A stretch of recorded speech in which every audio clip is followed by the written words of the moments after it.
Hello, everybody. Welcome back for another week of Ranching Reboot. It's great to have you here. I just got back from the Wyoming Farm, Ranch, and Hemp Expo in Torrington, Wyoming. And let me tell you, guys, that was a long drive. It was just over 9 hours door to door. And I like to take back roads, so I went down a lot of roads I've never been and seen a lot of country that I've never seen before. I had a lot of fun hanging out with Justin and Wyatt Harris from Wild Ass Soap Company. Justin and I were on an ag panel together. And our friend Mike Calicrate was there on the first day to give one of his excellent talks. And I want to say thanks to all my friends and fans and podcast listeners that came up and said hello. One of the things we talk about often is how to get more out of your resource base than just livestock. Let me tell you about Land Trust. Land Trust is a platform to connect sportsmen and outdoor enthusiasts with farmers and ranchers and landowners just like you. Land Trust is for more than just hunting.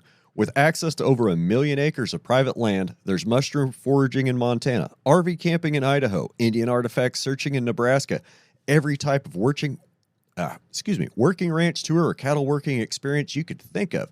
Heck, you could even come book a bird watching tour or beaver viewing experience on my ranch. Camping, stargazing, river fishing, pond swimming, if you can imagine an activity on your place, Land Trust and their team of traveling reps are waiting to help you generate some more extra income. To learn more, click on the link in the description and get signed up today. Speaking of other ways besides livestock to make a few extra bucks, check out Grassroots Carbon. They're still looking for more acres to sign up this year. It's incredibly low risk and can be very lucrative to rotational grazers. Time is running out to get in on the carbon gold rush this year. Go to grassrootscarbon.com/reboot or click on the link in the description. That's grassrootscarbon.com/reboot. Support for this episode is also provided by my amazing patrons on patreon.com/redhillsrancher and my subscribers on Spotify. You guys rock, as always. So you know how I said it was a really long drive to Torrington? Well, when I got there, my legs and hips were just stowed up something terrible. I could barely walk. Well, my friends at Wild Ass Soap Company hooked me up with some of their cold ass muscle gel infused with hemp seed oil and broad spectrum CBD oil. Man, the relief was almost instant with their 400 milligram formula. It's great for sore muscles or painful joints. Get some today at wildasssoaps.com/reboot and use the coupon code REBOOT for 10% off. That's wildasssoaps.com/reboot and the coupon code REBOOT. In this week's episode, Mr. Doug Ferguson, aka Mr. Cattlemaster, and I hopped on Zoom and had a little chat. We dive deep into the world of sell-by marketing, the nuanced impacts of stored forage, interest rates, and the future of livestock in the face of rapidly rising land costs in the West. If you're looking for inspiration on how to tackle some of the ever-changing challenges in ag, plug in and reboot your thinking about farming, ranching, and food systems. Hey, you want to make a podcast? Spotify's got a platform that lets you make one super easily, then distribute it everywhere and even earn money. All in one place for free. It's called Spotify for Podcasters, and here's how it works. Spotify for Podcasters lets you record and edit podcasts right from your phone or computer, so no matter what your setup is like, you can start creating today. Then you can distribute your podcast to Spotify and everywhere else podcasts are heard. Video podcasts are also available on Spotify, and when you want to take your conversations with fans to the next level, Q&A and polls are the best way to get them talking. With Spotify for Podcasters, you can earn money in a variety of ways, including ads and podcast subscriptions. Best of all, it's totally free with no catch. I highly recommend you give it a try. Download the Spotify for Podcasters app or go to www.spotify.com/podcasters to get started today.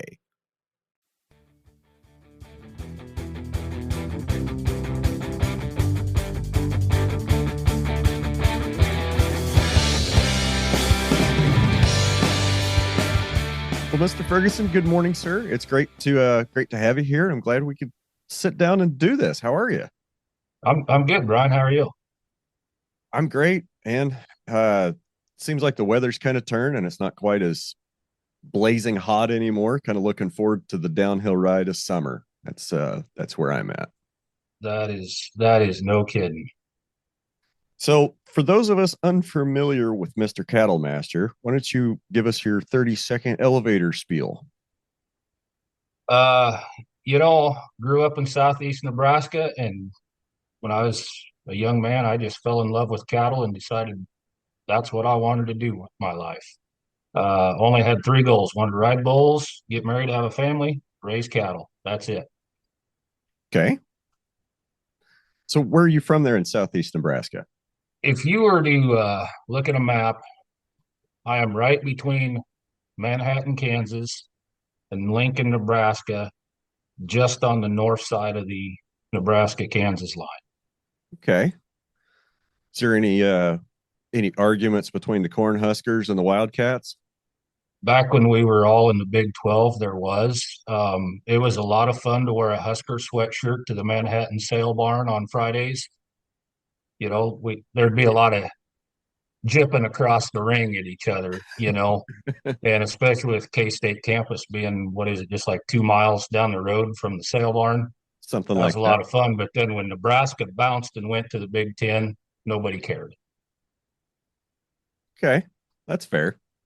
I'm I I'll have to admit I don't really follow football a whole lot, but I know there's been huge rivalries up and down that road for the last, I don't know, as long as I've been alive, I suppose. Oh yeah, and Husker football so ingrained in the culture here. Back in the '90s when we had championship teams, we all knew the play calls by the time we were 3 years old. And now, it, you know, the young people have to Google to see if Nebraska really does have a football team. I'll put it that way, Why do you think that is? because we suck. I mean, the last few years have been awful rough. A lot of heartbreaks. Okay. Like I said, I guess I don't follow football near closely enough. Um, so going back to when you were a young man, I kind of went on your website, read a little bit about your bio. Can you maybe kind of tell the story of how you got interested in marketing? Yeah. Listen, I'm a big believer in the law of attraction, so I feel like everything fell into place the way it did for a reason. When I was in school, and I'm talking high school, you know, you can't make a living raising cattle. That's what everybody told me. You got to go to college, get the W-2 with benefits, cattle, something you will do on evenings and weekends. I didn't know what else to do, so I went to college. I met my best friend there. After a few semesters, I dropped out. When I quit riding bulls, his dad calls me one day, my best friend's dad. He calls me. They had a feed yard up in northwest Iowa and asked if I'd be willing to buy cattle for him. I'm like, yeah, I will be more than happy to spend your money and drink coffee and, get paid a commission for that. Sounded like a lot of fun, but they had a stipulation. I had to read this website. And at that time, Ann Barnhart was teaching the sell by cattle marketing. And so here it is. The answer's trying to hit me in the face. And like a lot of people, I blew it off. I never did get on a website. One night I delivered a load of cattle up there and they're like, "Are you reading this website?" And I said, "No." So they brought me in the office. It's about 12:30 at night, sat me down, pulled their website up, dial up internet days. So it took a while. And they started reading the stuff that she was writing on her blog. And I'm like, man, I have never heard anything like this before. So I got hooked. And I would get on that website every day just to see if she had updated anything, put up a new post or anything like that. She eventually did a school in Kansas City, which is 3 hours from me. And at the time, she was doing schools all over the country. It'd be one in Cheyenne, one in Texas.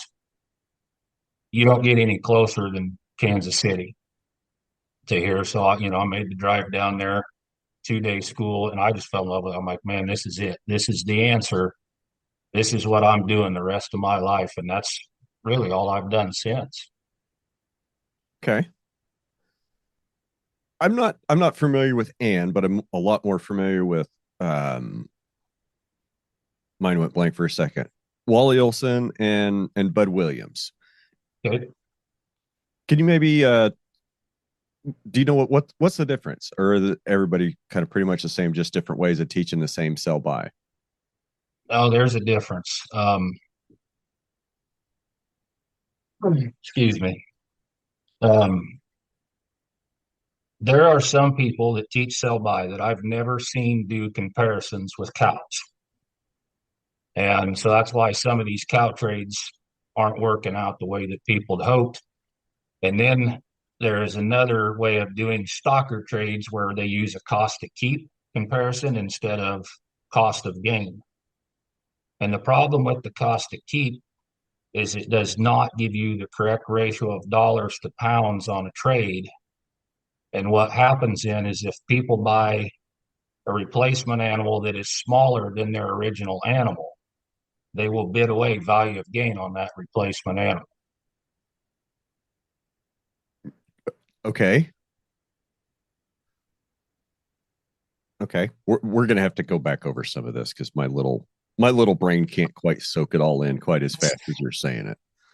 Oh, I realize that. And that's, when I do my schools, a lot of times it's easier for me to speak to somebody that's never been exposed to it. I reduce it down into very small, bite-sized bunches, and I can feed it to them. I've explained this to my daughter since I started explaining it to her when she was 6, and she understands it. If you come into my school and you've been exposed to it somewhere else, we got to go back through some of these paradigms that you've been given, and we got to redo some of that. And of course, then the burden of proof falls on me. I've got to prove why one method works better than the other. So for me to try to explain that to you again, if you buy a 400-pound animal and you sell it when it weighs 600, you have a cost against that animal. You've got maybe some vaccines, feed, yardage expenses, all that stuff that goes in it. And you've got the 200 pounds that it gained. So we all know how to figure a cost of gain. Right. Dollars per head divided by the pounds gained is your cost of gain. And then you use that number in an algebraic equation to figure out what you can pay for the replacement animal. And you can use any weight, 350 pounds, 400 pounds, 500 pounds. So let's say you buy that 350-pound animal. If you have the correct ratio of dollars per pounds, which is what we call a return on the gain, and you go back below level, and level meaning since our original animal weighed 400, we're going to buy a 350-pound animal. So we're going lighter than level. If you use the cost to keep analysis, you will bid away the value of gain on those 50 pounds difference. If you use if you use the cost to keep, you will bid away that value gain. If you use the return on the gain, which is the ratio of dollars to pounds, you will still capture the value of those 50 pounds on that trade. Okay. So what I'm saying is, probably in a little bit of plain English, is you're overspending for that 350 weight animal using the cost to keep. I can see that.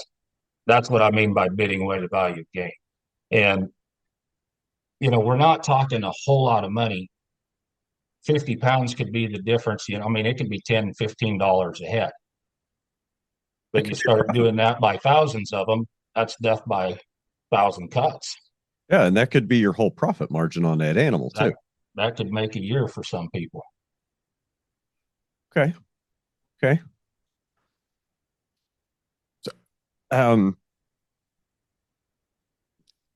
sometimes I kind of feel like a lot of the sell by marketing is getting misapplied to cows, and guys are trading out their cows maybe a little bit too often, in my opinion. Okay. And I only say that because I have more perspective, of a cow calf production type system. And that's what I'm thinking of. Somebody's got to raise the calves.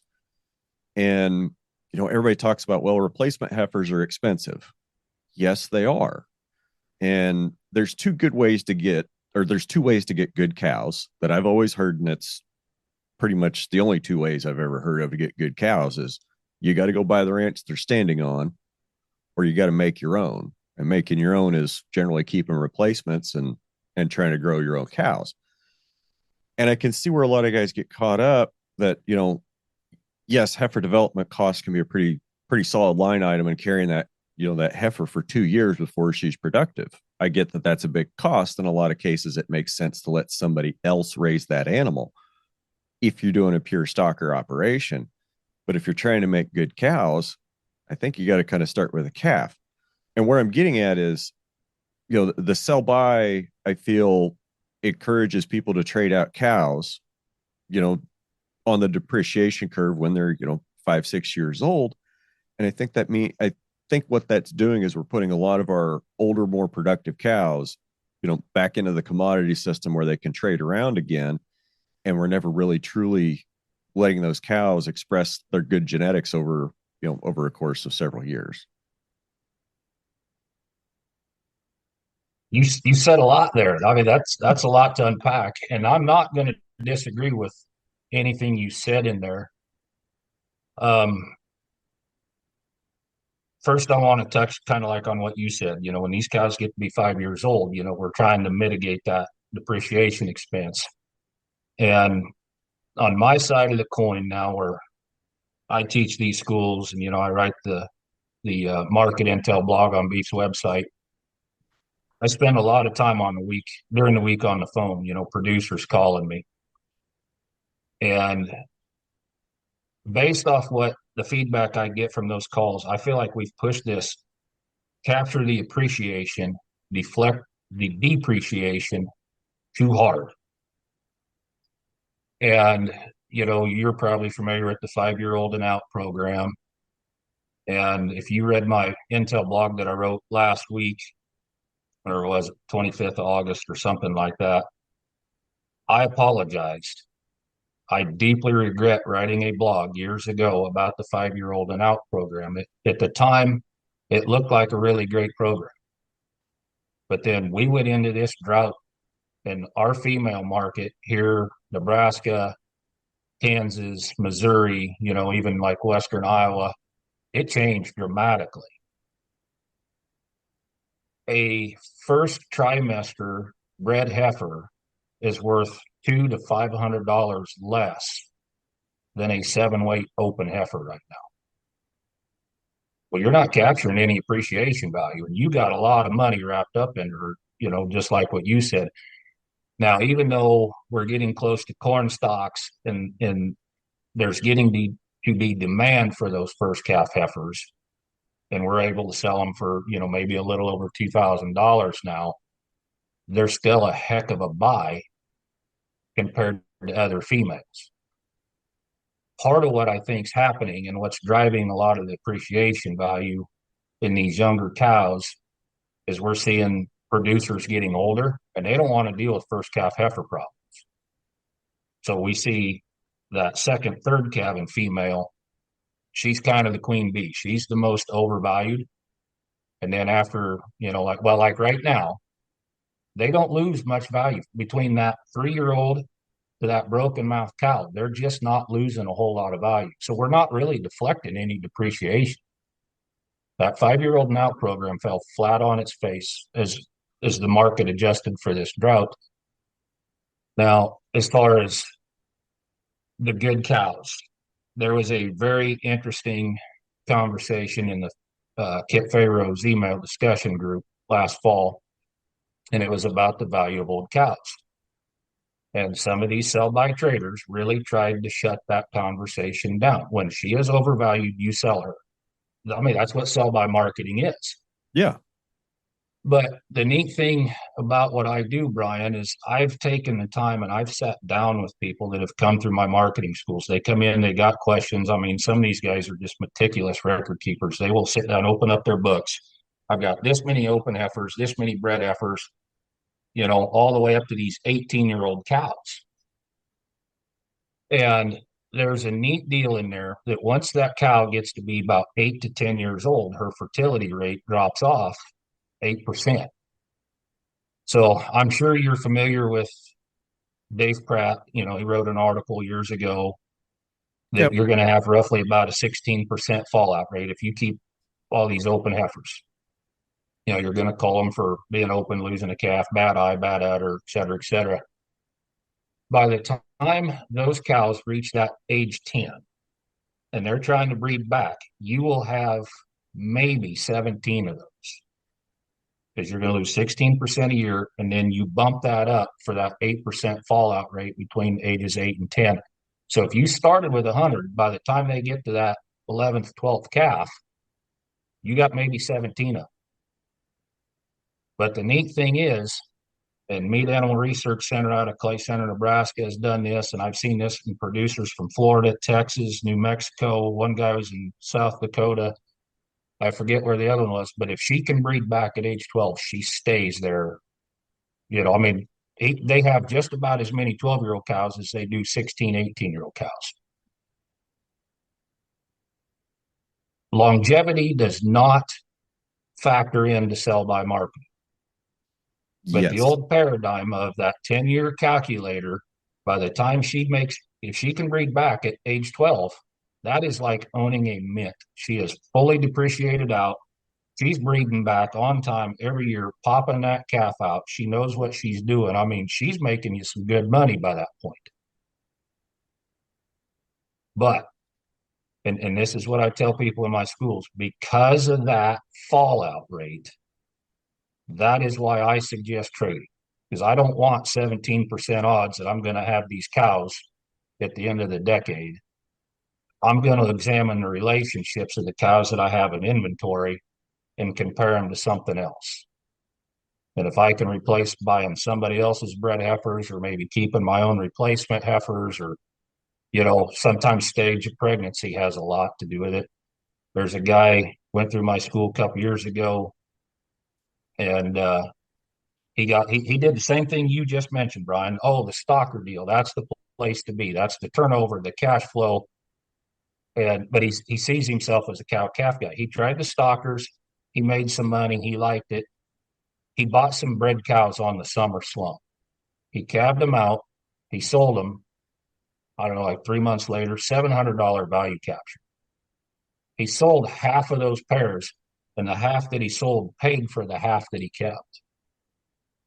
And he's like, yep, we can do this trading cows. That's what he likes to do. So he might calve twice a year now. He'll buy some breds, calve them, sell them as pairs, replace with some other breds. It sounds like a lot of work, but if you're gonna run from the work, you might as well hide from the money. That's one thing that I say a lot of times. And this dude's loving it. And really, Brian, there's better value margins to be captured turning these cows, marketing these females, than there is on the stalkers.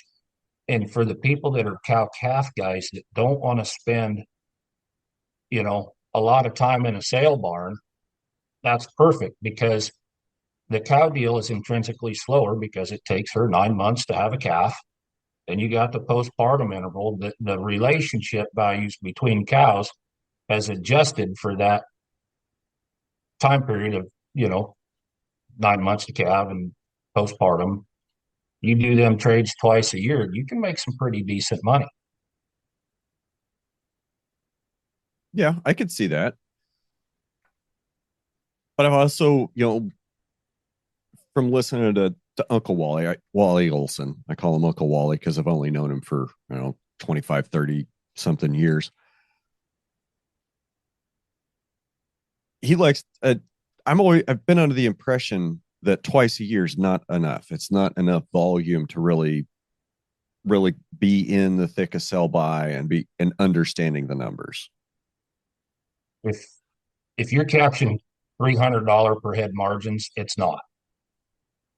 But if you're going to take advantage of stage of pregnancy, pairs versus breds, and those kind of things, I was looking at some market reports. Well, I watched a sale here Saturday night, and there were some $1,000 value captures, and you didn't have to trade quality of cow. You were just trading basically calving periods, fall calvers to spring calvers. Right now, there's no demand for spring calving females coming through a sale line. But when you have cows that are going to calve here within the next 30, 45 days, they are a hot ticket all of a sudden. So you can sell some of these. They had some summer pairs, 200-300 pound calves, sold really well. Some of these bred cows that are going to calve here next month sold very well. But those first trimester cows didn't sell worth a hoot. There's a really good margin right there. And really, Brian, if you're somebody like me, if I can sell this cow before she calves, buy another bred cow, sell her, say, in January before she calves, I can trade breeding stock, never cattle. Right. And that's the way I like to do it. I was sitting here kind of trying to work through that in my head of why shortbred cows aren't very valuable and late bred cow, and I'm getting terms screwed up and somebody's going to yell at me. The first trimester cows aren't near as valuable as the third trimester cows right now. Do you see that as guys wanting to get that calf on the ground while the weather's still decent, and and then overwinter that calf, that's more valuable operation, and they don't want to try to feed the cow over winter while she's growing a calf? I don't know. There's The it's an more interesting thing. the more I Oh, talk, sorry. the less sense it started to make to myself. No, it's I feel like I've learned more teaching the schools and listening to other producers' questions. And when I sit in these sale barns, everybody knows who I am. You know, I write the blog, people want to pick my brain, and and they're never afraid to share their thoughts. And I don't think that people really take these things into consideration, but consciously. But on the subconscious side, if I buy this cow now in August and she's not going to calve until January, possibly March, I got to feed her a long time. And then there's also the time value. If I buy this female now and she calves right away, I might be able to sell her back as a pair in a couple months from now. Or, you know, I've got this calf on the ground and he's growing. And of course, them fall calves, they're always a hot ticket when the grass fever guys show up next spring. So I think a lot of those things factor in. Um, and it can be something. I shouldn't say this is silly, but how the tide turns to me is silly. In December, 7.5% interest was too much. I mean, that stopped bred heifers in a sale barn. $2,000, the bidding stopped. You turn the calendar over to January, we blew right past $2,000. All of a sudden, 7.5% interest didn't mean squat anymore. It's just funny how those things change, Yeah. and they'll change very quickly. Uh, One thing I've done since I started teaching the schools is I use current real prices. I mean, I don't take prices off weighted averages. I write down actual drafts, actual weights, you know, those kinds of things. And I've left the slides of these cow trades. How do I want to explain this? The people that have been to the school know what I'm trying to say, but I've got a slide where here's this cow, her age, her stage of pregnancy, here's her intrinsic value, and here's the value, here's what she actually sold for.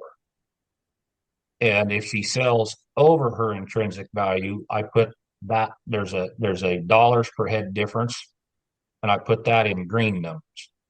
If her actual value is below her intrinsic value, I put that dollars per head difference in red. And we can go from November. So, like, if I teach a school in December, I will be using those Thanksgiving sale prices in that December school. Then, if I turn around and I teach another school, say in April, you can look back at that November slide to the March slide, and those valuations will fluctuate. You will see gaps widen out, narrow. And what's interesting is you will see a cow that's sold $1,000 over intrinsic value, and you see all these other cows that sold for hundreds of dollars over their intrinsic value. It was raining. We got into this drought situation, and all of a sudden you saw those numbers go red, or the margins really squished where maybe they were only selling a couple $100 over their intrinsic value. And it's like, yeah, guys were worried about feed and drought situation, and are we going to have corn stalks? That's kind of a Nebraska thing. You guys do it down there too. But corn stalks will have a big impact on the value of these cows. And one of the reasons I think that we're seeing a boost right now is we're getting close, but people know what their feed storage situation is. There are big piles of silage on the ground. Well, when you got big piles of silage, I can afford to feed cows now. And we're seeing that price boost, I think, as a result of that stored feed. Are there operations that wait until they know how much silage they've got before they go finish stocking up for the for the next cycle? Like Yeah. And, and you'll see that summer slump. Oh, we're busy making hay. We're busy doing this. Then you get into this time of year and you chop some silage. Now we know what we got as far as feed. And, I kind of always, a little bit of humor, a little sarcasm here, Brian, but then it's like these farmers, because I say farmers being in Nebraska. Oh, I have all this feed. I should go to town and buy some chores. And that's what they do. buy some more chores. Never heard it said that way, but it totally fits. I'm being a little bit facetious, but I try to emphasize that point that way.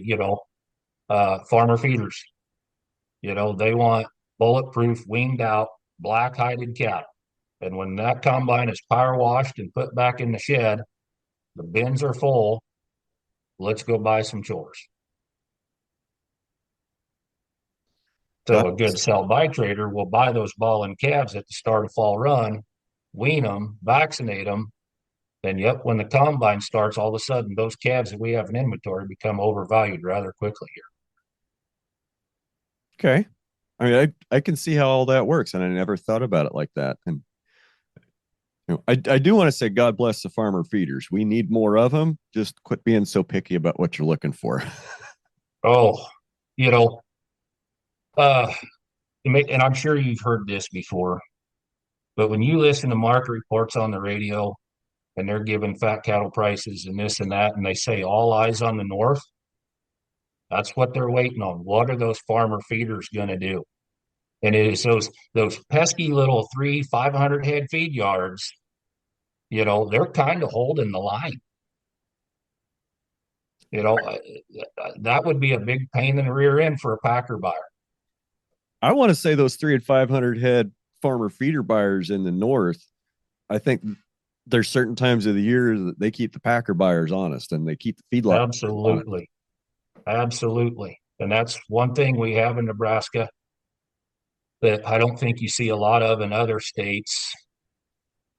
But the other thing, when I was involved with the NCBA, and I'm not a member, so don't anymore. Don't hold that against me, anybody. Wouldn't if But you what's that? I wouldn't if you were. Oh, well, some people do. I'm not a member of RCAF. I'm not a joiner, but anyway, um, the guys from Texas would always brag about their cattle numbers. And I would always like, you ain't got squat on our state because we got so many of these little farmer feeders that don't have to report. We have way more cattle in Nebraska than y'all do. It's just always one of those deals. We're always measuring to see who's really bigger. Never like those kind of contests because they usually end up losing.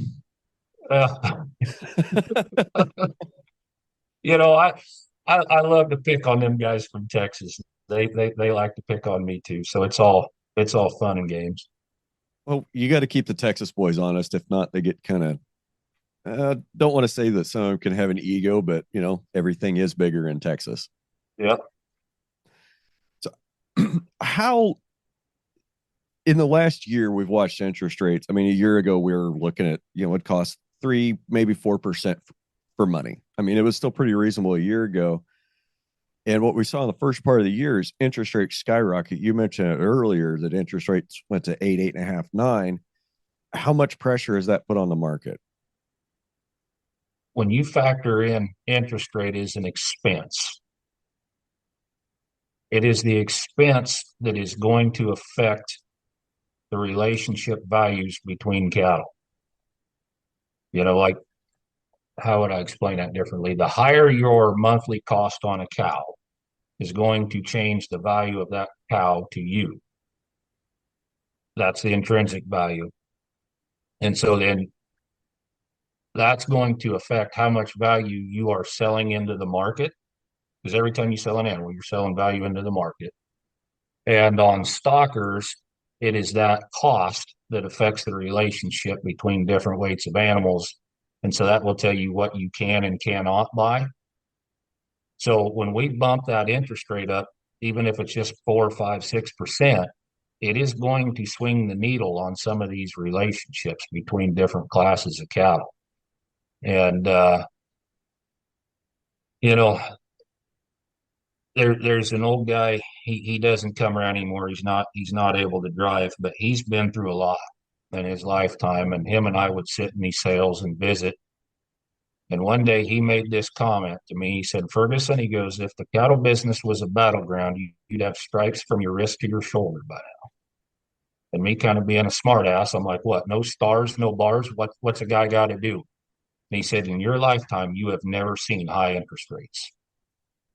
And just repeating that to you right now, Brian, almost gives me goosebumps. Because I mean, he went through the farm crisis of the '80s. He lived through all that. I haven't seen anything like that. I hope we don't. I, I I really hope we don't. Interest rates are scary enough as it is. If we go back to the 1980s interest rates, it's going to get way worse. I did hear something the other day. Can't remember if it was in a new book that I was reading or listening to, or if it was on a podcast. If they changed the government, the government changed the formula that they use to calculate inflation. And they're saying, oh, inflation's only 7%. It's only 7.5%. Hold up. Let's like compare apples to apples and not apples to potatoes. Okay. What was it in the 80s? Let's use the 80s way of figuring it to tell us what it is today. And they don't like doing that because when they do that, real inflation is like 15 to 17%. And money costs 8 to 8.5%, it's going to have some real serious effects on the economy. And yeah, we're fortunate that we didn't have to live through the 80s. My dad did, and he didn't take on any risk at 18%, and I thank him for that every day right now. Um, it's a very strange time to be in agriculture. There's so many forces working on us. We're trying to fight against fake meat, environmental activists, wanting to be upset about rainforest destruction in Brazil and blaming the Iowa cattle farmers for that. Like, guys, we're barking up the wrong tree. Industry wide, we've got some problems. But when you get down to the specific level, everybody's just trying to fight to survive on the individual level. And I think it's going to be a much more interesting fight over the next couple of years with high interests and high inflation and high cost of money.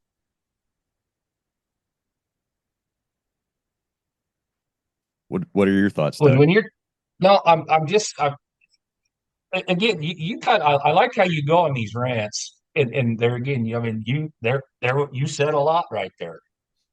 Um, I'm going to trying to think of a way to say this that kind of sinks into people's head. Okay, Bob Barker passed away this week. Yes. The old host from Price is Right. So on Pluto TV, they have the old series of Price is Right during the Barker era. And just for giggles, I pulled that up, and and my daughter's sitting there, she's kind of trying to guess the prices of things, and my wife and I are sitting there shaking my head like there is no way we're going to accurately guess the price of any of these items. Since COVID, now hold the Bob Barker thought for a second. Since COVID, we were allowed to have one shopper in a store. So I have not been in our local Walmart for the last 3 years. And yesterday I walked in the Walmart because, you sent an email that I needed earphones for this podcast. And I'm walking around in that store and I'm going, oh my gosh, this is what things cost in here now. So think about from the Bob Barker era to what I remembered from, say, 2019, 2020 to what those same items cost today in 2023. This inflation deal is very real, and I mean, it's big. So yeah, the inflation's going to have a lot to do with it. Last spring, when I was doing the marketing schools, we had $8 corn going into the feed bunks. We had $5 diesel, and people knew their cost of gain at that time. If you ask somebody what's your cost of gain, they knew. Now we've got these higher cattle prices. You ask somebody what's your cost of gain? Oh, I think it's about this. Yeah, the word about has been put back in there. These high cattle prices are given that false sense of security. But the one thing I would talk about in those schools is we look at the value of or the price of diesel, you know, price of corn, and we think, oh, the price of those things has gone up. No, the power of your dollar has gone down. And I think a lot of times people in agriculture, we understand that because we understand, we know currencies trade against each other. We deal in commodities, and you see how the strength of a dollar will affect the value of a commodity. I mean, we live through that every day. The average consumer, I don't think, looks at it that way.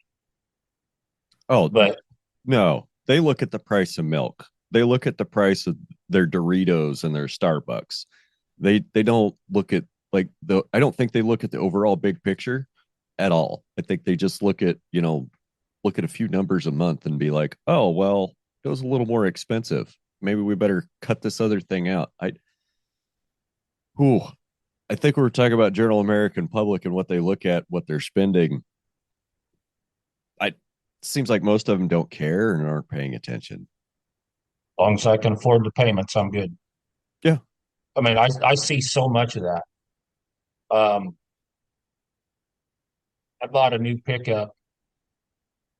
It's a 2022. So I bought it in 21, ordered it in 21, and I could buy that new. The reason I bought a new pickup is I could buy the new one cheaper than I could buy used ones just because I was willing to wait for the chips to come. Remember when they needed Yeah. the Yeah. computer chips or whatever to come in? So I was willing to wait.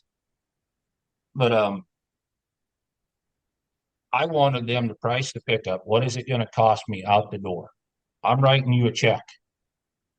They could not speak in that language. They could tell me, oh, your payments will be this. No, I don't want to know what the payments are. I'm writing you a check. What's it going to cost going out the door? Like we had a real communication barrier there.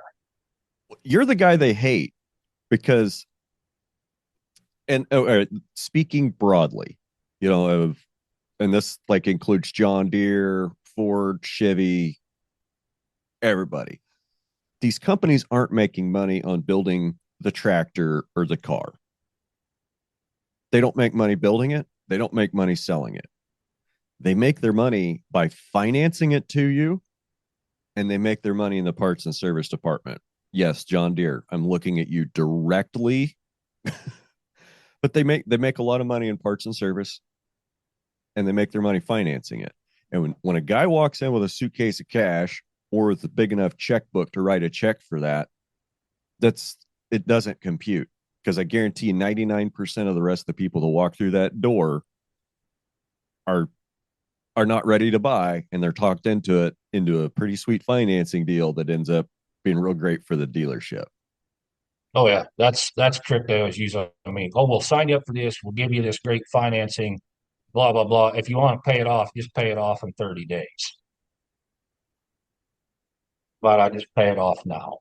I mean, let's skip all that. So a lot of the times when I trade my wife's pickup, or if I trade one of mine, like, well, I'll take my wife's pickup for example. We're always when we trade her, she's got an F-150. You know, it's a great mom car. I will buy that one that's been sitting on their lot for quite a while, that stale inventory. And it's like, yeah, then you can walk in there and say, I'll just give you a pile of cash at this trade and take that truck off your hands. And they're willing to do it. Because then at that point, then they're increasing their turnover. They're getting rid of that stale inventory, and then they're getting into another trade that they can turn around and resell. The other times I've had good luck dealing with dealers is if the auto manufacturer gives them an incentive. You move so many units, you get this kickback.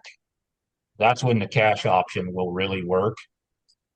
Now, you've mentioned John Deere, and you said I'm looking at you directly. I do have to compliment you. That reminded I can't remember which podcast it was on.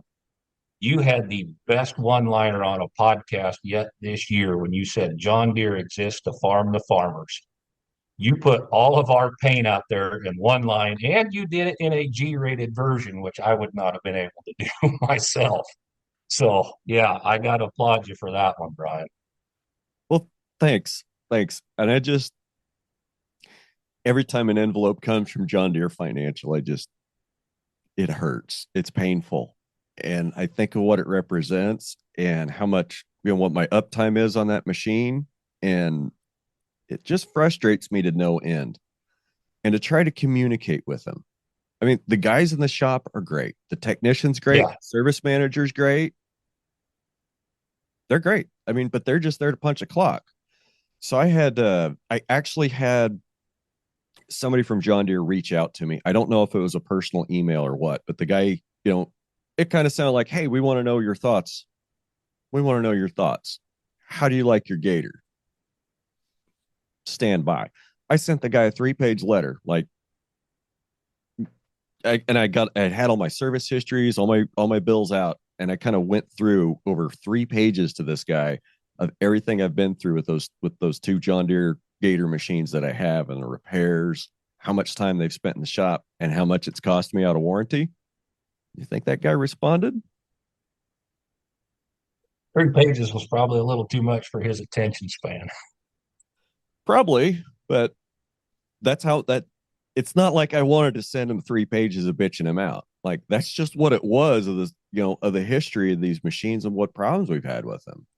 Well, I should probably quit talking about how bad about what kind of machines those gators are because I need to get rid of them and get something else. And if I want anybody that listens to this podcast to buy them, I better shut up. Kind of tainting my pool that I'm going to be selling in, I guess. So you touched on something earlier. We were talking about the price of diesel and the price of feed and how that relates to the price of feed. And I know that has an effect on the cattle market, but is that something that's one of those? It almost seems like that's an unseen, that not an unseen force, but that's a force that's going to be really hard to figure out its effect. And by that I mean, if fuel is high during one part of the year, it can affect, how much it costs to plant and that can affect a decision. Or if it's, high during harvest, maybe that affects what guys are going to chop or combine. I don't know. Have you found any correlation in there? yeah, like right now, this is a real good example of it. I would say the fat cattle market has gotten a little stale. Feeder cattle prices keep creeping up, but fat cattle aren't doing a whole lot. The price of corn has gone down. I didn't look at it yet this morning, but on Friday it was 504 going into the feed mill.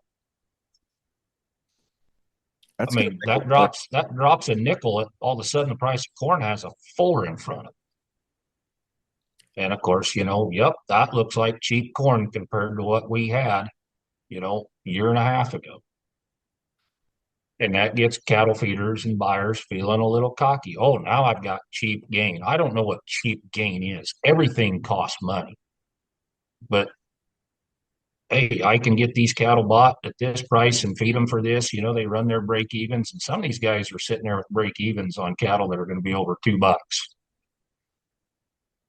Yeah, yeah. they're a lot more optimistic than I am. They must Now, be here's the using a neat different. deal.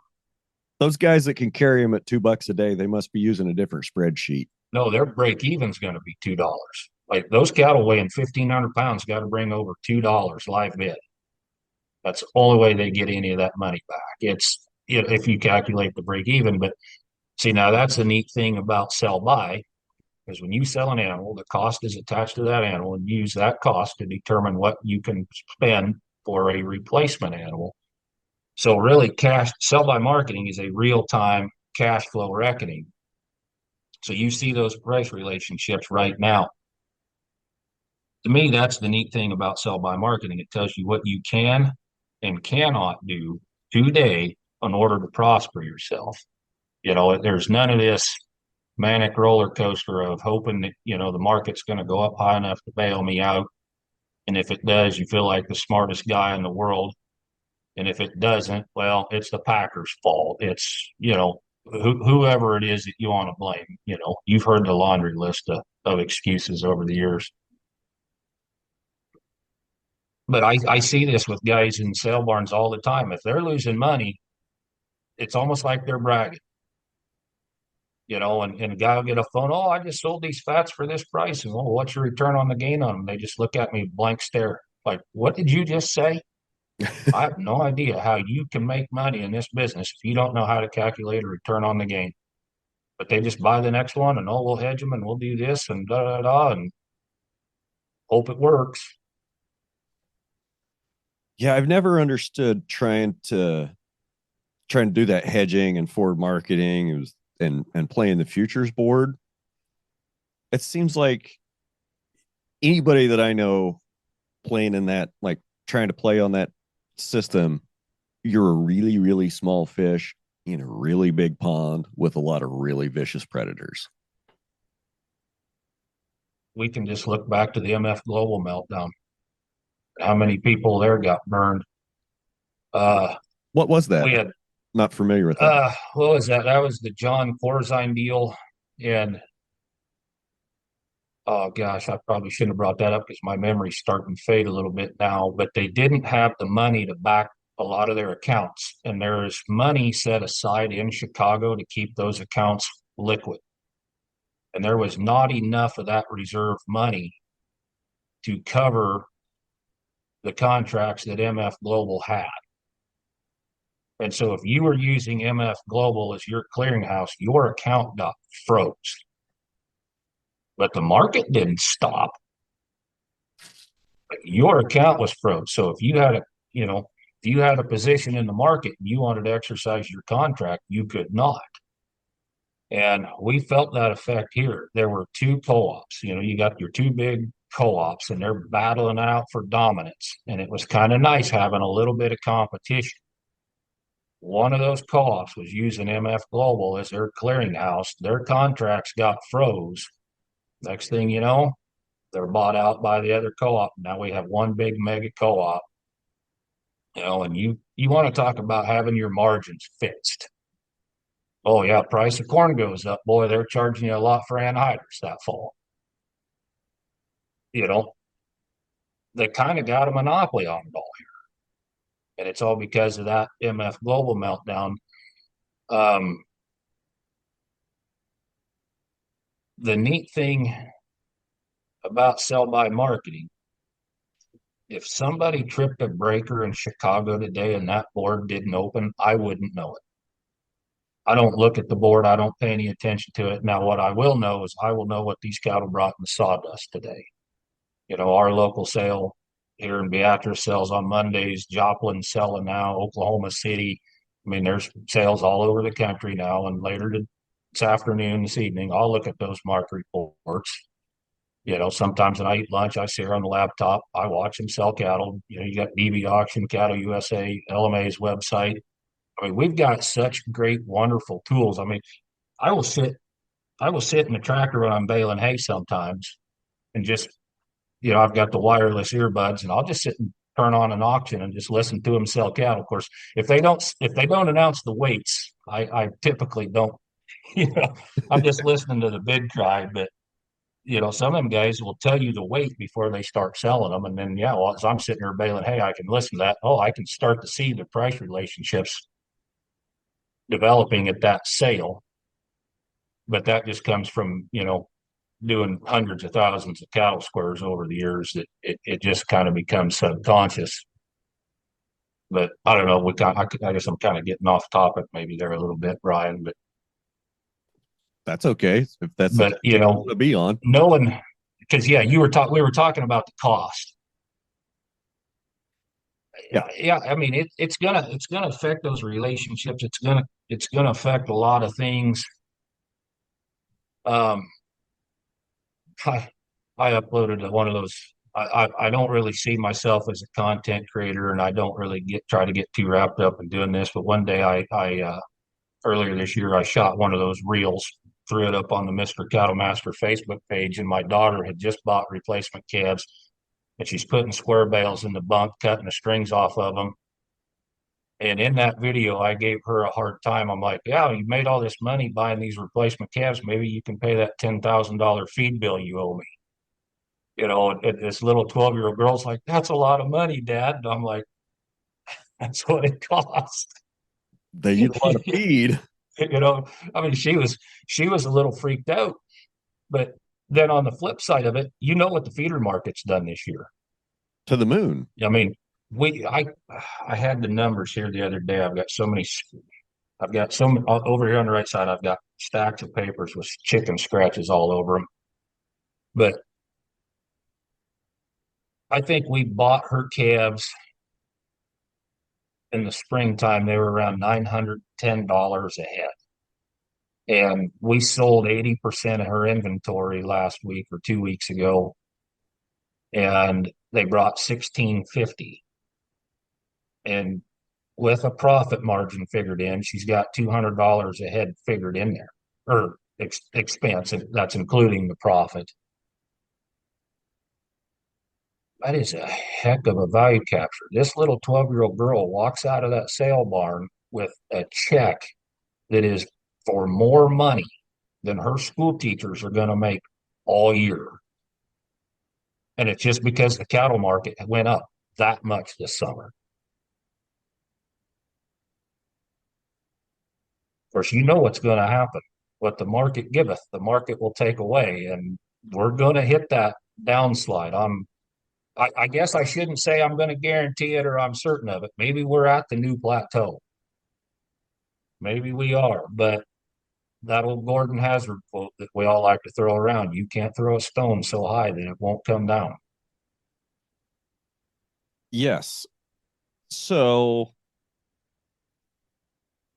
I don't think we've seen the top yet, and I'm not sure that we're even like flirting with the top. Maybe we are heading, maybe we're like just a half a step under a plateau. Could keep going to the moon too. The question is, where's the next floor going to be? Is it going to be at or above the previous floor? Or is it going to be so far below that we're all caught off guard?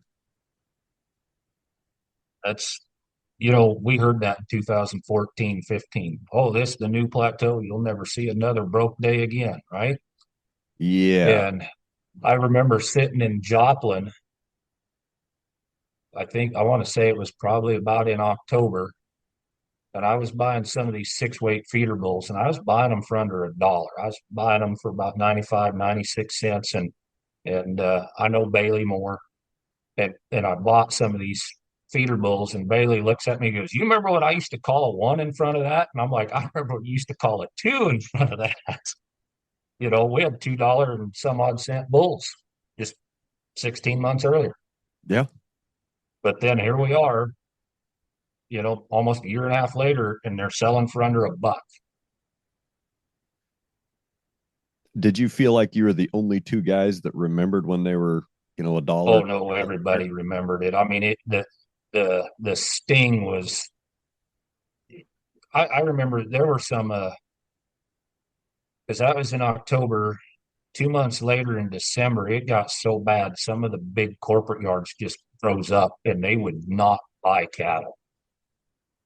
They were losing so much money a day. They just locked up. And of course, then when them guys quit buying cattle, then you really felt it.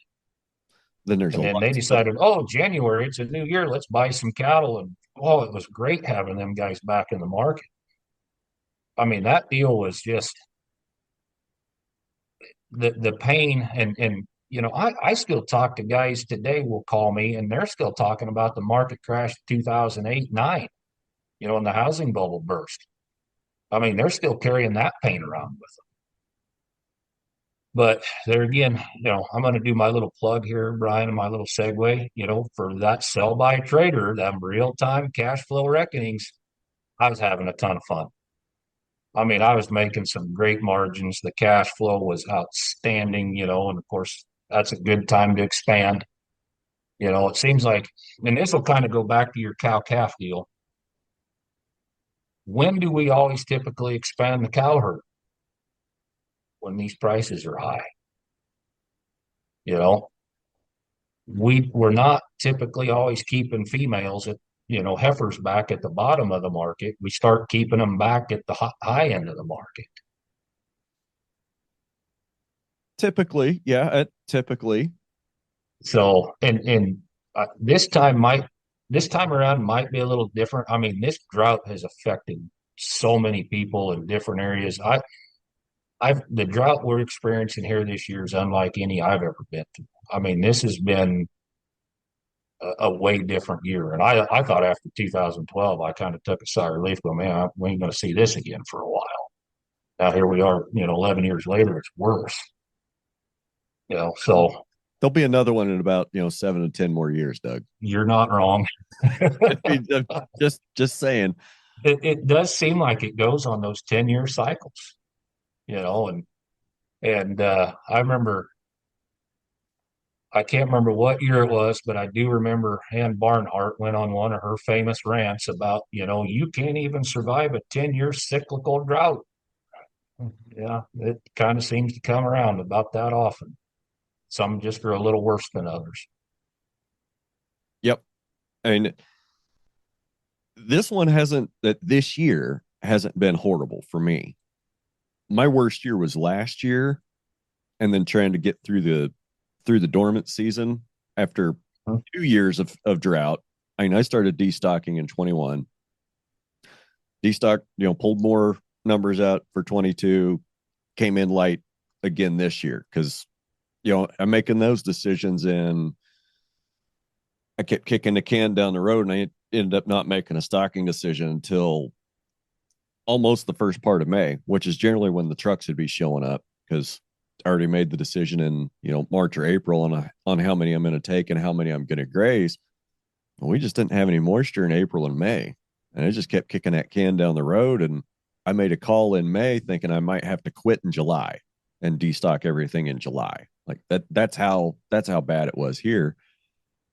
And then it started raining the 1st of June, and it really didn't stop. We've had, since the 1st of June, we've had plenty of rainfall. The amount of grass we grew is just absolutely phenomenal.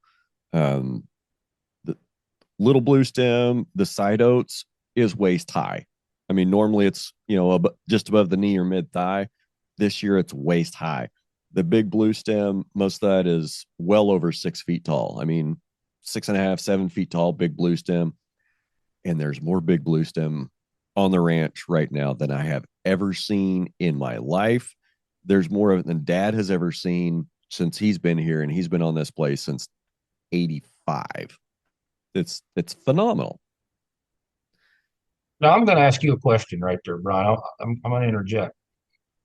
Um, when I think of you, I think of regenerative agriculture. I accept And that. you just said that we have more blue stem than my dad has ever seen. Rain is a factor. How much do you think grazing management is a factor? I think quite a bit. So there's the place where I strip grazed, my bull pasture. It's been resting most of this year. Strip grazed 2 years in a row. And then just on the other side of a county road, I've got some old farm. We call them farm fields. And Dad planted those back to grass in 85, 86. And he came back in the late 90s and put like a forb wildflower mix in there.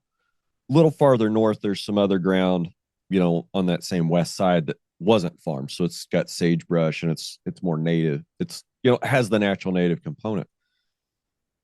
It wasn't until this year that we really saw a lot of blue stem coming up in those farm fields. Over the last few years, they've been getting better and better and better. Don't get me wrong. I mean, we've been, the tall grass has been creeping to the short spots where, there's buffalo, Bermuda, that, the short grass is where it's traditionally overgrazed. But yeah, over the last probably the last 10 years, it's just been, trying to get more of the side oats, more of the little blue, and getting that filled in. And, I was starting to see some Indian grass probably along 17, 18, 19 after the big wildfire. I started to see some Indian grass down there. Oh yeah. Yep. But it's just in the last, just this year, the big blue down there is just all of a sudden it's just decided it wants to express itself. And I don't know why, but I'm also not going to complain about it. I wish I could figure it out. And maybe it's just taken this long to break up enough of the plow pan that the big blue stem grass can actually put down deep enough roots to express itself and to get real healthy. Just one theory anyway. Well, and the reason I asked is I've changed my grazing management. I did rotational grazing for the first time in 2012. Okay. And I use that term loosely, but that was the first year I really just finally went in up to my eyeballs and pigtails of polywire.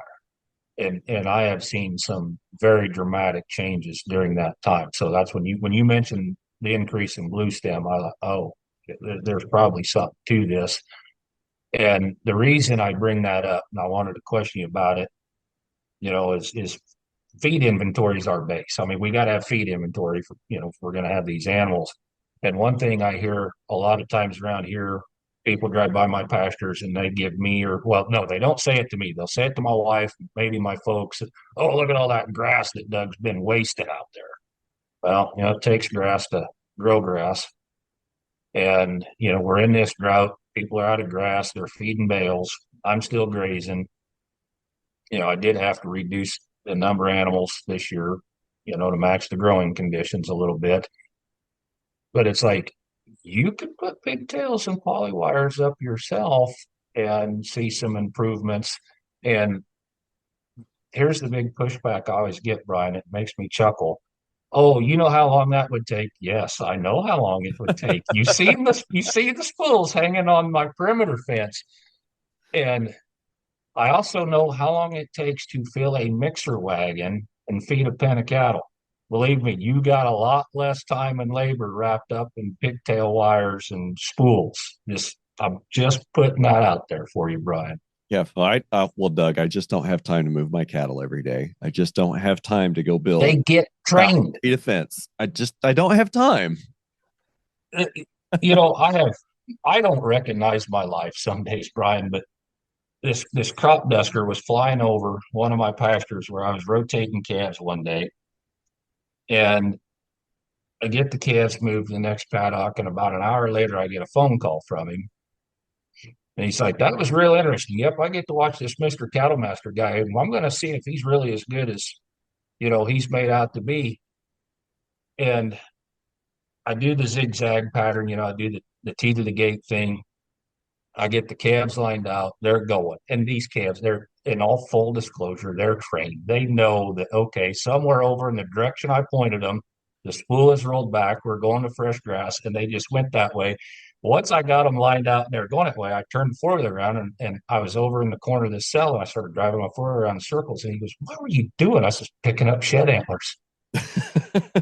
They mow all the grass off. It makes it a lot easier to find all the shed antlers. And, so I'm kind of, the calves move themselves. I mean, once you kind of say, hey, today's moving day, you can train them. It is not hard. And I have bought more pigtails and spools than I need. So I can set cells up ahead of time.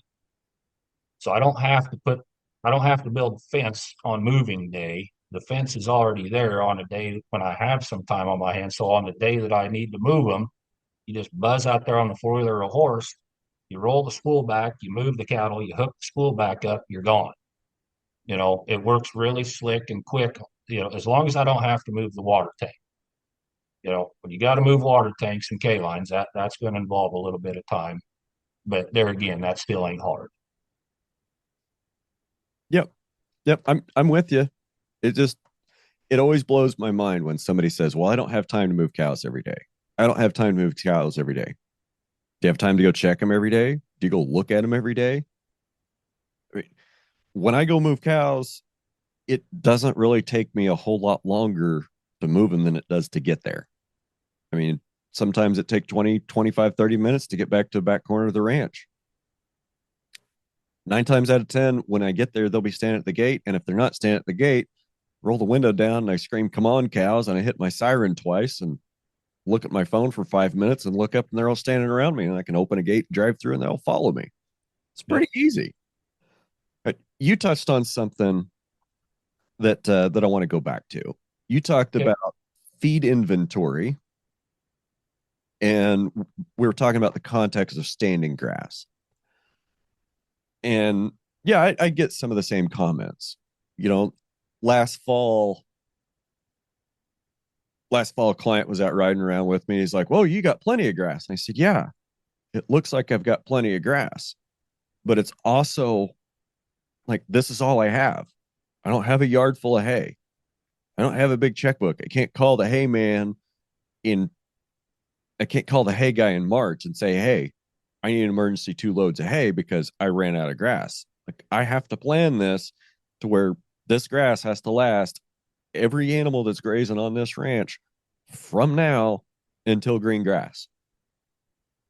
So all this grass, yeah, it's eventually going to get used. It might not be till March. So just slow your roll because you got to leave residual to grow something for next year, and I got to leave it where they can get to it. And I think that a lot of conventional side operators, they don't see any value in winter grazing, and and it's hard for them to see value in standing forage, and it's hard for them to to estimate standing forage. I mean, they might not know the difference between a pasture that's making 1,500 pounds the acre and a pasture that's making 4,500 pounds the acre, much less how to manage that, much less what that means, for a guy like you or me that is out, that does polywire, that moves a lot. We understand what that feed inventory looks like in the pasture. We understand how to use it. A guy's whole paradigm is tillage and hay, probably not so much. So it's maybe that's an unfair advantage. And again, that kind of, I guess I can tie that into sell by marketing is if you're doing a lot of sell by marketing, you've got to know what your feed inventory is. You got to know how many animals you can carry for how long. It's no different than knowing how many tons of silage you got in the bunk or how many bushels you got in the bin, right? You got to know how many pounds an acre you have in the pasture. Yeah. And you kind of touched on something. I bring this up in the marketing schools. What is the value of grass? And, you know, we have a lot of discussion sometimes in the schools. And is it so much an acre? Is it so much a day? Is it worth so much pound of gain? Those kind of things worth so much a month. There's a lot of discussion and there's a lot of different ways to do it, but nobody ever agrees. But the one thing we all agree on is if we mow it and we put some net wrap around the outside of it, now we know what it's worth. And the last two schools that I've done, there have been some interesting comments come up that I haven't heard before. There was one guy from Kansas. I think the other one was from, I forget where he was from, but they told me that their hunting leases were worth more than what they were getting paid to graze cattle. One guy was doing hunts for upland birds, the other one was white-tailed deer. So like we kind of got to leave some of this grass for the hunters. That one was a first for me. The school that we just wrapped up here not too long ago in Oklahoma City, carbon credits came up. And I'm just telling you right now, Brian, before you do any follow-up questions, I don't know anything about carbon credits. I've read a little bit about it. I'm confused. It's and that's fair. Okay. I think there's a lot of confusing things out there. I think there's a lot of carbon companies out there. Um, I mean, I could give you a grassroots sales pitch, but I don't think you want it right now, and I don't think the listeners really want it right now. Um, it's a complicated market, and it's an emerging market. It's kind of a Wild West type gold rush right now. Um, I wanted to get in and I wanted to at least get a little piece of it rather than getting left out. So, yeah, carbon contracts, hunting, other ways to make money on your land. So, that ranching for profit school that we've all been to, they like to talk about how to concessionize and find other enterprises. And hunting for some guys is a big deal. I've never really been able to recapture. I've never been able to capture enough of what of hunting revenue to really get me interested. I know several guys that make about half as much off hunting on their pastures just for deer as they do off cows.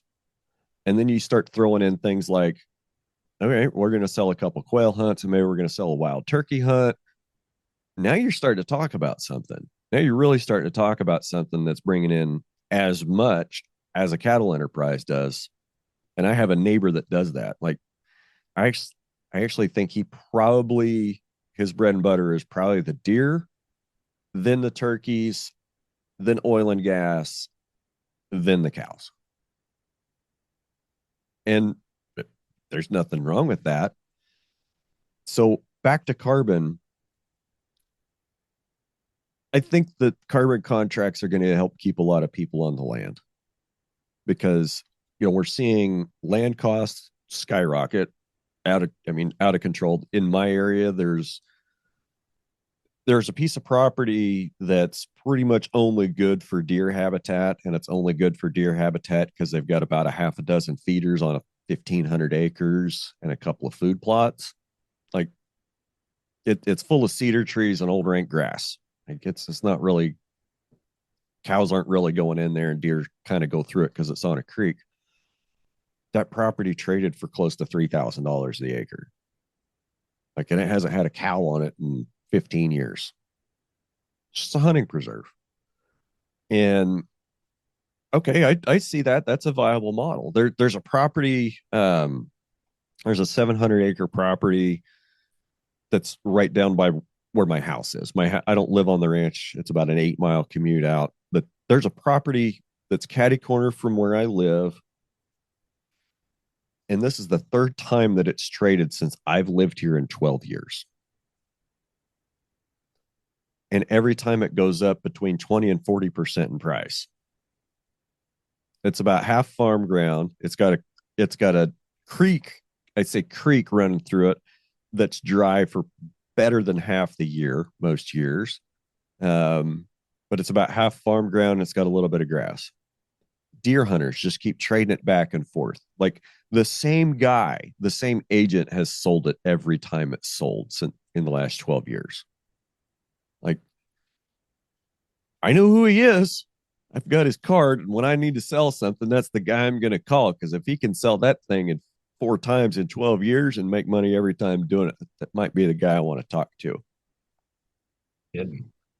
So, we have things like that are, a lot of land trading around, foreign, I say foreign, coastal elites bringing their money in, deer hunters from, Louisiana or Florida bringing their big bucks in.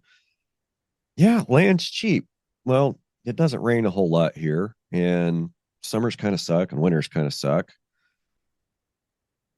But they bring their money in and they think that the land is undervalued.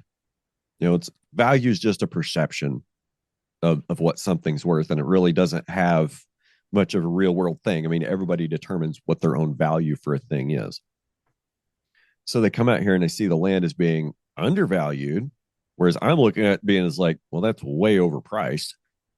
And they buy it for an investment, for an appreciating asset of the investment. And it makes it harder for guys like me and guys like you to make a living when we've got to pay, rent costs and taxes every year. That's an interesting thing you said when you talk about outside money coming in. I got a friend of mine. He lives out in western Nebraska. He's north of Ogallala. And him and I were on the phone. He's looking at a couple places out there. I've put in some bids on some places here. And of course, we're talking about price per acre.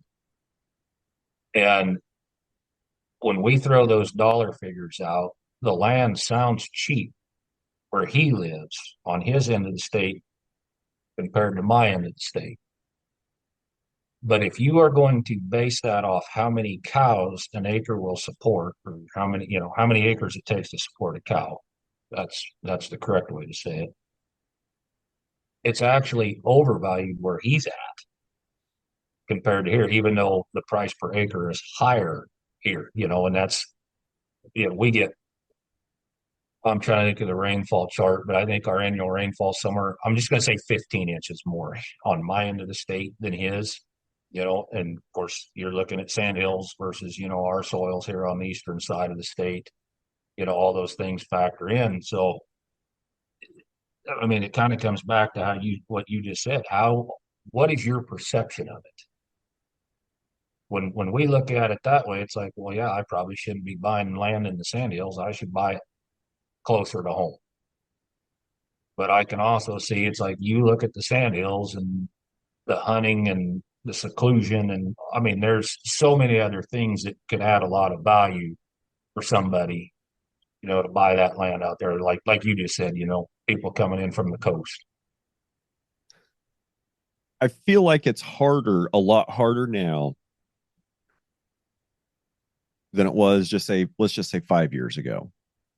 It's harder now to make a living on livestock in the West, which anywhere west of the Mississippi or Highway 81 or Interstate 35, and wherever you want to draw that line. I mean, you get west of it and there's a lot less people. You get east of it and there's a lot more people and a lot more rain. So there's definitely a line that cuts through the country. The farther west you go, it seems like things have gone upside down from everything that we learned growing up. Like land gets cheaper as you go west until you get to the front range, and then it gets real expensive. And it's you touched on it. It's how many acres do we need to run a cow? Like, and that to me is kind of that's one of my yardsticks. You go farther east, you need less acres to run a cow. So those acres are more valuable for cattle production. But it's not necessarily a linear relationship. And I think we've passed the point where even though things are, quote, cheaper in the West per acre, what you're paying for the productivity of the ground, it's not enough. You can get more productive ground, you can get more production for less dollars going east than you can going west. And what that means is instead of buying a 10,000 acre spread out west to try to make a living on, I think the new paradigm is looking for 10 or 25 acres in the east to do something very diversified and very small on. One neat thing, what I do is, I talk to people from all over the country, just like you do. And these guys from Kentucky, they'll call me and, oh, here's what my cost of gain. And I'm like, no way it's that cheap. And so I start poking and prodding, asking them more questions. Well, their grazing rent compared to Nebraska is so cheap. And I'm like, my God, why ain't you all just rich? I mean, if you can graze cattle for that price, timber, the land in Kentucky, they're looking at it for timber. Oh, let's kick these cattle out there. They tromp and graze all this down, then we can go in there and cut logs later. They're more interested in the income from the timber. But so, yeah, they're like, yeah, that's all the landlord wanted for me to kick these calves out and graze them. And boy, they got a really cheap cost of gain. And I think that's a great opportunity if you can take advantage of that. Um, I remember something I read in Stockman Grass Farmer years ago, and I can't remember who wrote it. This might have been a Gordon Hazard thing. And he was talking about grazing river levees up and down the Mississippi River Oh, and yeah. in the Southeast. And that used to be a thing. That used to be how all the river levees were maintained. Army Corps of Engineer property, public property, they'd bring in guys with cattle and sheep and goats to keep the levees grazed down and keep the trees clipped off of them. Now, I don't know how or why that practice went away, but I can imagine it was somebody that was pissy because they thought one of the guys grazing that was getting an unfair opportunity, and they were mad that they weren't doing it. And they owned a lawn care company, and they said, "No, we need to go to mowing and spraying." So what used to be a profit center or revenue generator for governments by contracting with private people to come in and graze public property in the name of maintenance, right? They're paying for a service. You're paying, like, you're going to pay me to do the maintenance on your levees. It shouldn't matter if I'm using a tractor and a mower and chemical, or if I'm using cattle, sheep, and goats, as long as I'm getting it done. One way costs money, the other way makes me money. It's probably one of those things that, somebody got upset they weren't able to, feed at that public trough. But I digress. The point is we took out so much, like, that's a lot of forage. That represents a lot of pounds of forage that can be cycled into an animal. And hell, the segue I was looking for was, in the same article, it was also said that if we grazed correctly, we wouldn't need to have cattle west of the Mississippi, that we could raise enough beef east of the Mississippi River. We wouldn't need to have any cattle out in the plains if we grazed at high densities, and we're using things like, silvopasture and grazing, doing things like grazing levees. Do you remember reading anything like that, or did I make all that up? No, I remember something similar to that because I remember my takeaway from it is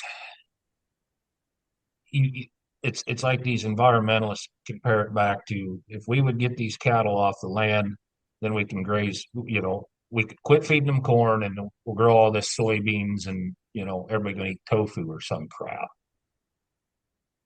But the other knee jerk reaction I have is, okay, if we can do that well grazing, what does that say about our grazing management? I mean, if there is that kind of upside potential, what kind of wasted opportunity is there really out there on this land? And, you know, I'm not a grazing expert by any means, but I'm fascinated by it. I do study it. I look at things, I scratch my head, you see these improvements, and it's just like, oh my gosh, we could all be doing so much better. Yeah, I think we could. And so, all right, we're going to come out and say it. The grass guy, the grass manager, the grazing manager, you're competing against a market that's subsidized. You're competing against subsidized gain from corn, from soybeans, from distillers grain, from all those byproducts, right? If you're on grass, you're competing against, that's what you're competing against.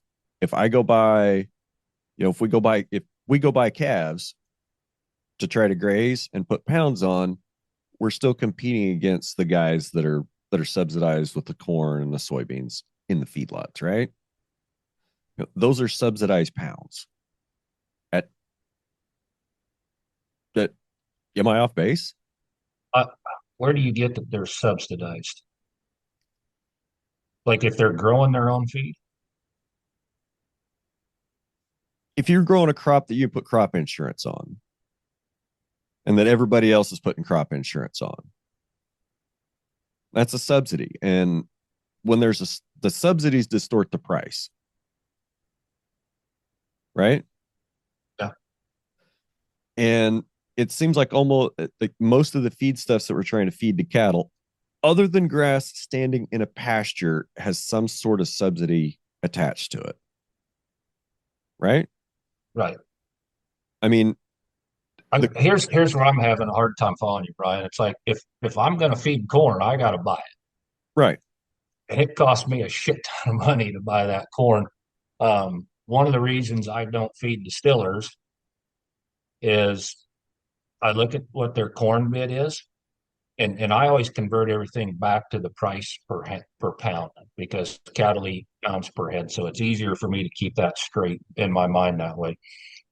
the price per pound of corn going into the ethanol plant versus the price per pound of distillers coming out of the ethanol plant, we need to get one thing straight. They are in the distiller's grain business because I would leave a bigger check at the ethanol plant than what they give me if I haul corn in there. The distiller's grain costs more. Not to mention the water that I'm hauling out of there, paying freight both ways. And oh, by the way, we get to sell this ethanol over here as our byproduct now. It is a distiller's grain business. It is not an ethanol business. So that's, I guess where I'm having a hard time tracking you is if you don't raise your own feed and you're writing checks for all that, it costs money. And if I'm writing checks for it, I'm not subsidized. But exactly to your point, and I hear this, feed yards call it damage control.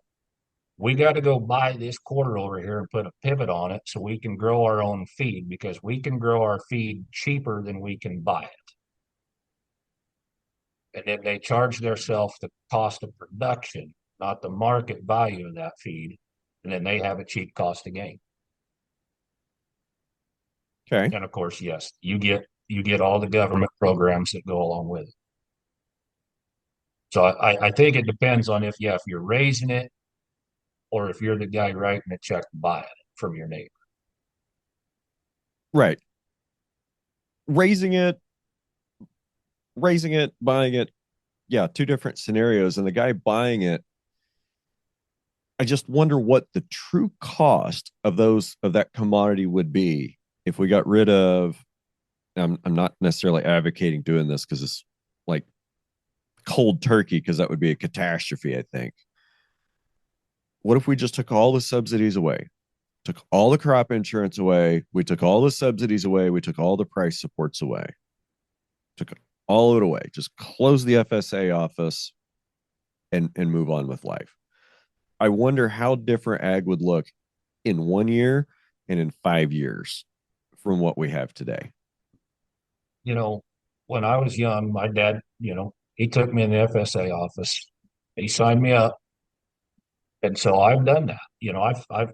I've taken those government payments. I've been in the program. And then I'm trying to think, it was probably in about 07, 08, I got out. And I'm not in the government farm program. The neat thing about it was when you're not in the program, you make your own decisions. Yep. And weather situations, market situations, I call my own shots. I feel like I am much more flexible than what I can do. And man, I tell you, Brian, at first when you get rid of the safety net, it feels scary.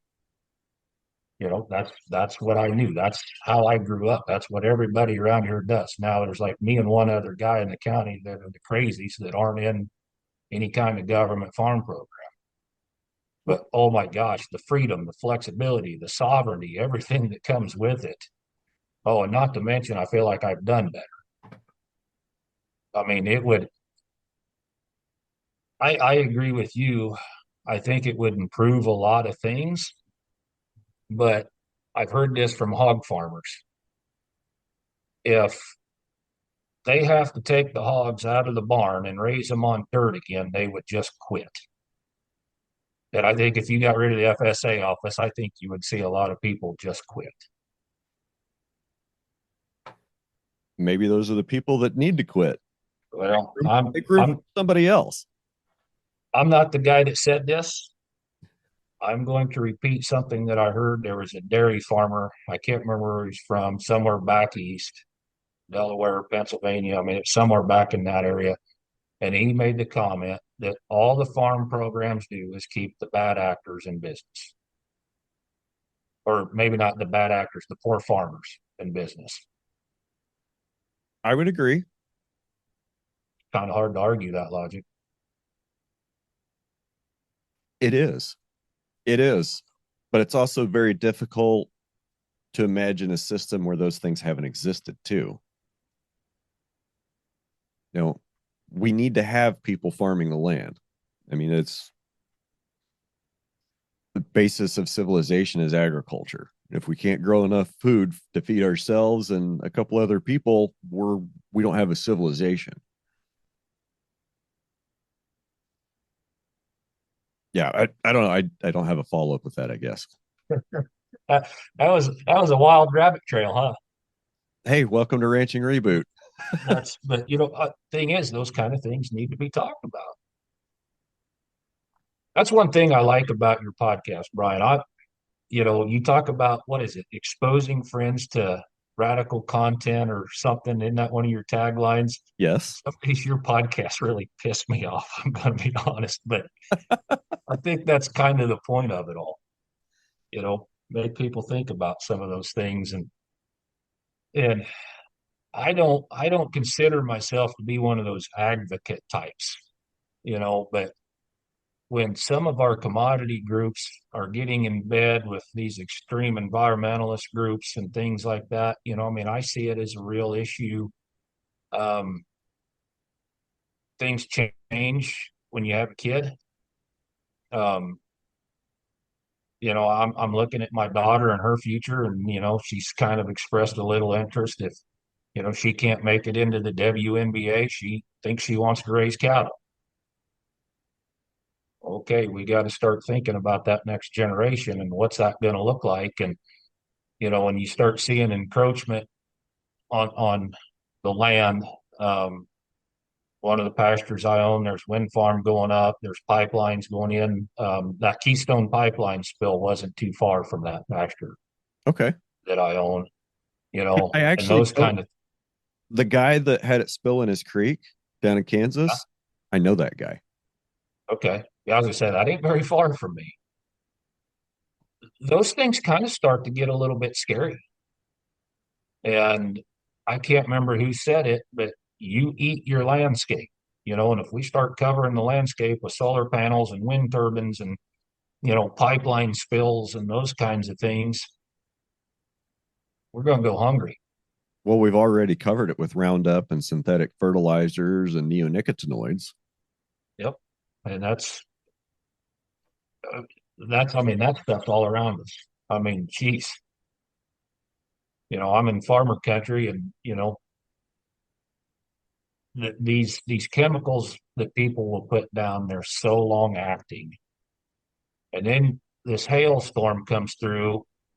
Well, I can't replant and plant this because this chemical is still on that soil. Well, wasn't that a brilliant move? Yeah. I so in my context, my place is all grass, and some of the folks have heard me talk about this, and this would have happened. I guess this would have happened kind of like the first couple of weeks of June.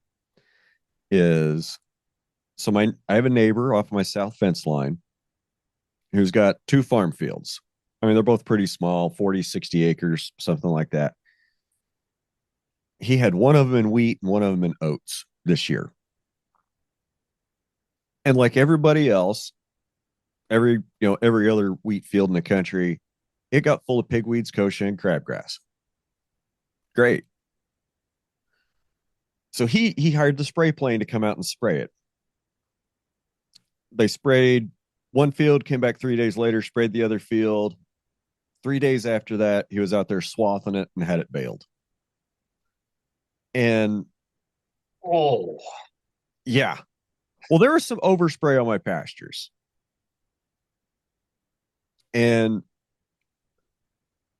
north of those fields, all my weeds, all my forbs, all my wildflowers were gone for a quarter mile, almost a quarter mile, like 500 yards. There were dead plants from that spray 500 yards away. And yeah, I talked to the spray company. I've talked to their insurance company. You think I'm going to get anything from that? So what's the damage? I mean, like, is there quantifiable damage to the ranch, to my grass? Not really. I mean, that's really hard to put a number to. But we hurt biodiversity because there's plant yeah, species that aren't there anymore. We remove pollinator habitat.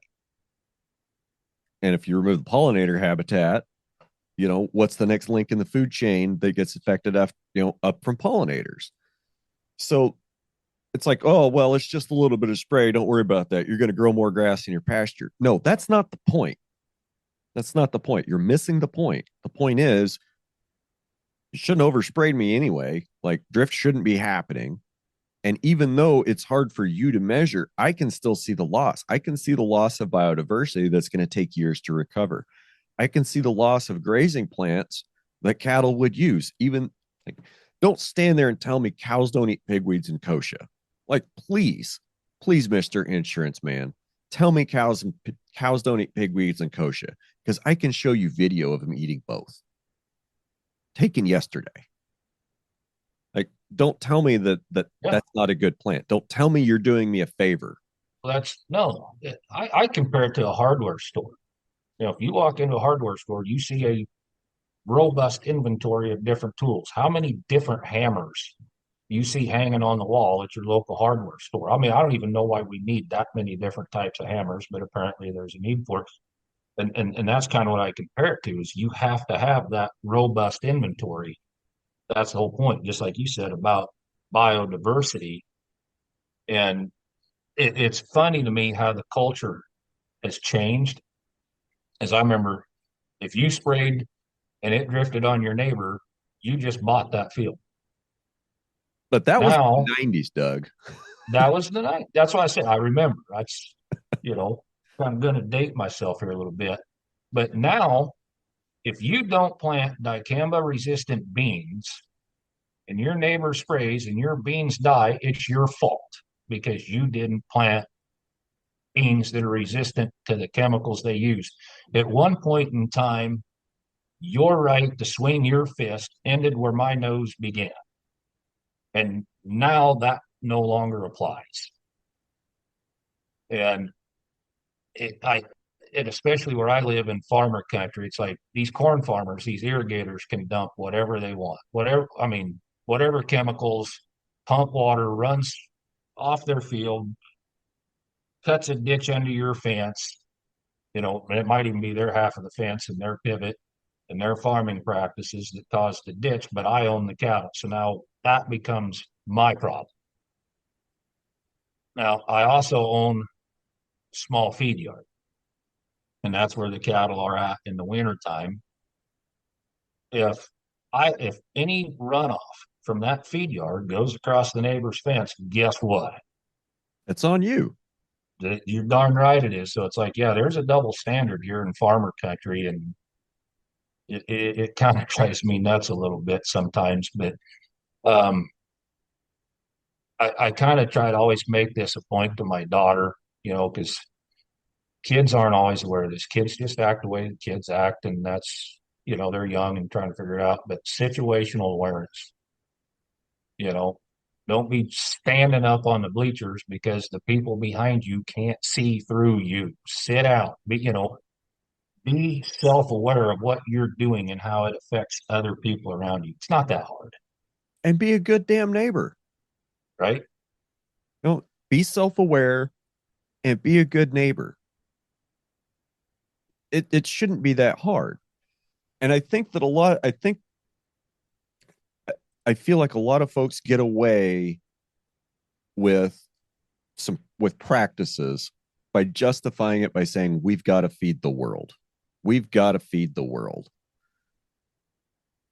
And Doug, I'm getting really tired of hearing we got to feed the world, especially from somebody that's growing yellow number 2 dent corn and soybeans. Like, I'm sorry, you're not feeding the world. You're feeding cows in a feedlot either in western Kansas or in the Texas Panhandle. That's what you're growing to feed. Yeah, we export beef. We also eat a lot of it.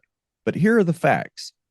85% of the world is fed by subsistence farmers on 10 acres or less. 85% of the world is fed by subsistence farmers on 10 acres or less. So now tell me, are we feeding the world or are we feeding multinational big ag corporate profits that they're exporting off seas or overseas, offshore? I mean, take a step back and look at it from a 30,000-foot view. JBS, Smithfield, Tyson, Marfrig, offshore. I mean, These people are making a hell of a lot of money in the meat, in chicken, in pork, and in beef, and they're sending that money overseas. We aren't feeding the world. We're feeding a few rich corporate cronies, and from where I'm sitting, it looks like they're using the American farmer and the American rancher as a pass through for federal dollars to go enrich their foreign cronies that run these companies. Yep. And I can't remember who said this. I'd sure like to give them credit for it, but just like you touched on, we got to make sure we're feeding the world. We're feeding the world. Well, what about the part where the world gets fed? Soil health, all that stuff kind of, I mean, if we're going to keep raising more and more people, more and more mouths to feed, I mean, you got to take care of the base that's going to, I mean, the cost of feeding the world. Okay, now we have hyper processed quote food in Dollar General that people are going to buy with government food benefits. Like the ultra processed junk food that's cheap and available, that's only made possible because of our food system.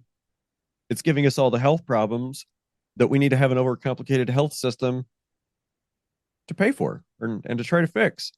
It's like we're shooting ourselves in the foot by the ag policy that we've had for 40 years, get big or get out. We completely ignore the needs of a local community to be self-sufficient and to feed itself and to grow enough that they can export. Like that was, I thought that was the whole point. But we got to feed the world. So everybody's got to get big or get out, get more acres, get bigger tractors. We need better spray. We need better seeds. Yields got to go up. Great. American farmer, most efficient in the world. The American farmer feeds what, 170 people now? That's all propaganda. It's all bullshit. Because we can't even feed our own communities, Doug.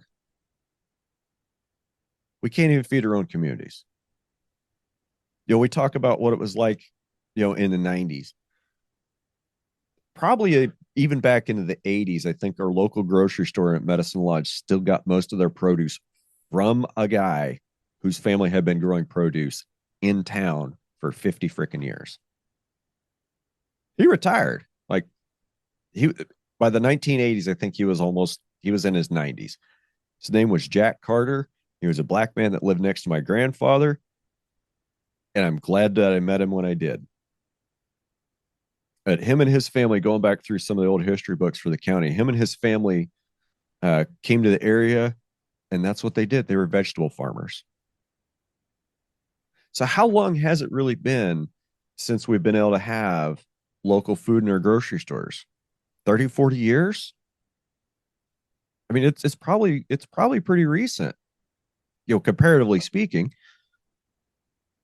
And we've gone so far away from that in the name of consolidation, in the name of feed the world, and in the name of get bigger, get out. And I really hope that, over the next few years that we can reverse that trend and we can get more small holders that are doing diversified things and trying to feed our communities. You say you're in Beatrice? yeah, Beatrice. Yeah. It's an hour south of Lincoln. Okay. Where's your nearest packing plant? It'd either be in Grand Island or Schuyler, So an hour? 2 hours. So you still have to drive 2 hours to get to a packing plant. Yeah. Omaha, Greater Road's still there. That's still going to be 2 hours. So what was it like in the 80s and 90s? Like right after the checkoff and the wave of consolidation started, do you have any idea how many lockers and meat? There were, I couldn't tell you how many there were, but I know that there were some smaller local ones. I couldn't tell you what the company names were. When you go back to the 80s, I'm a young kid. I still remember the Omaha stockyards. You know, uh, Dad and Grandpa used to take a lot of cattle up there. The only thing that's left the Omaha stockyards now is the old exchange building still there, and it's low income apartments. It's really heart wrenching to see what the history and everything, what they've done to that area. But I mean, to your point though, yeah, we lose Packers. I tell this story, and Yeah, I'm not trying to bash my customer in any way. I mean, I need the packer to make money, so they still buy cattle.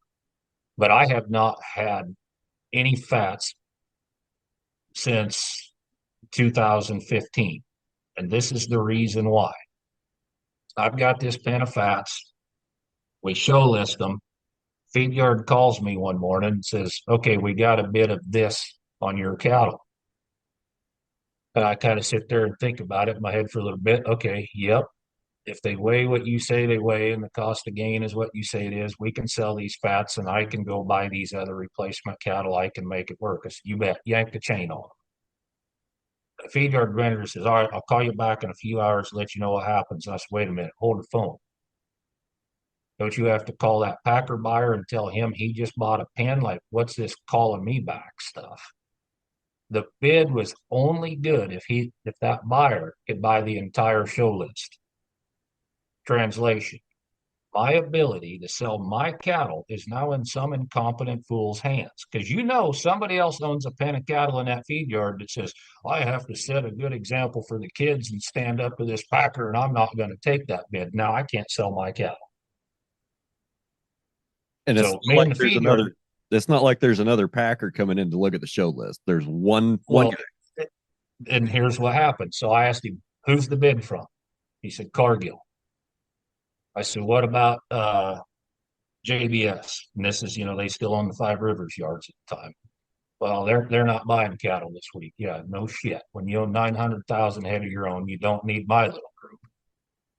I said, what about Tyson? Well, Tyson had bought a whole bunch the week before. Their kill week's full. They don't need any this week. I know Greater O is out because these cattle were not fancy enough to get the Greater O buyers' attention. How convenient for Cargill. I mean, I just explained to you what the collusion looks like. Now, here's the neat thing.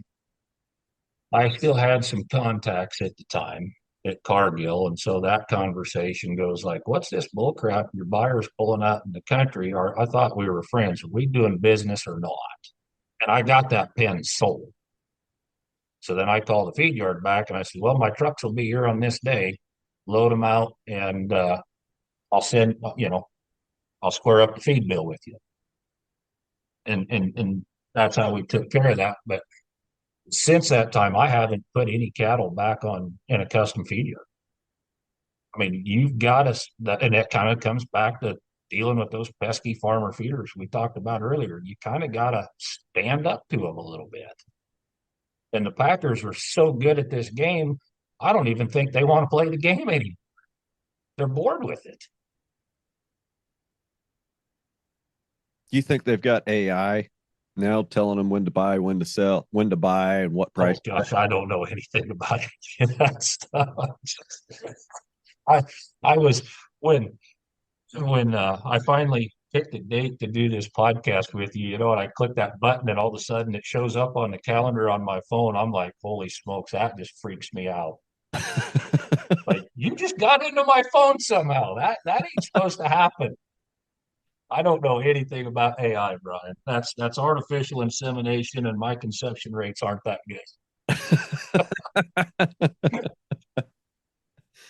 Fair enough. Fair enough. Yeah, I switched the scheduling system oh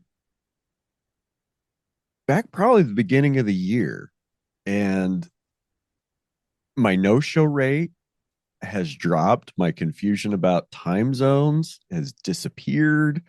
Um, yeah, it's made it a good. little bit easier. I liked it because on other times when we do interviews, it's like, well, I got this time open on my date. No, that's full for me. And you go back and forth, back and forth. Yours just the calendar pops up, pick your day, pick your time. I'm like, wow, Yep. that was easy. I'll be honest. Sometimes it's not like the most ideal thing for ranching to do podcast first thing in the morning, but it is what it is. It's only supposed to be 90 today, so I'm not going to mind working this afternoon. That's probably the downside of that. You asked me to do this interview, what, 2 months ago?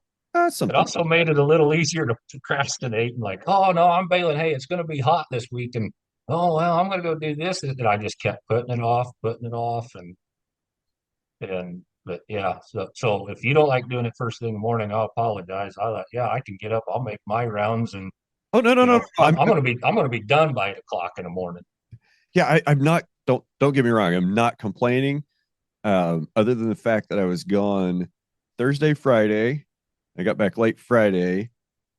Um, so I had some time to spend out there on Saturday.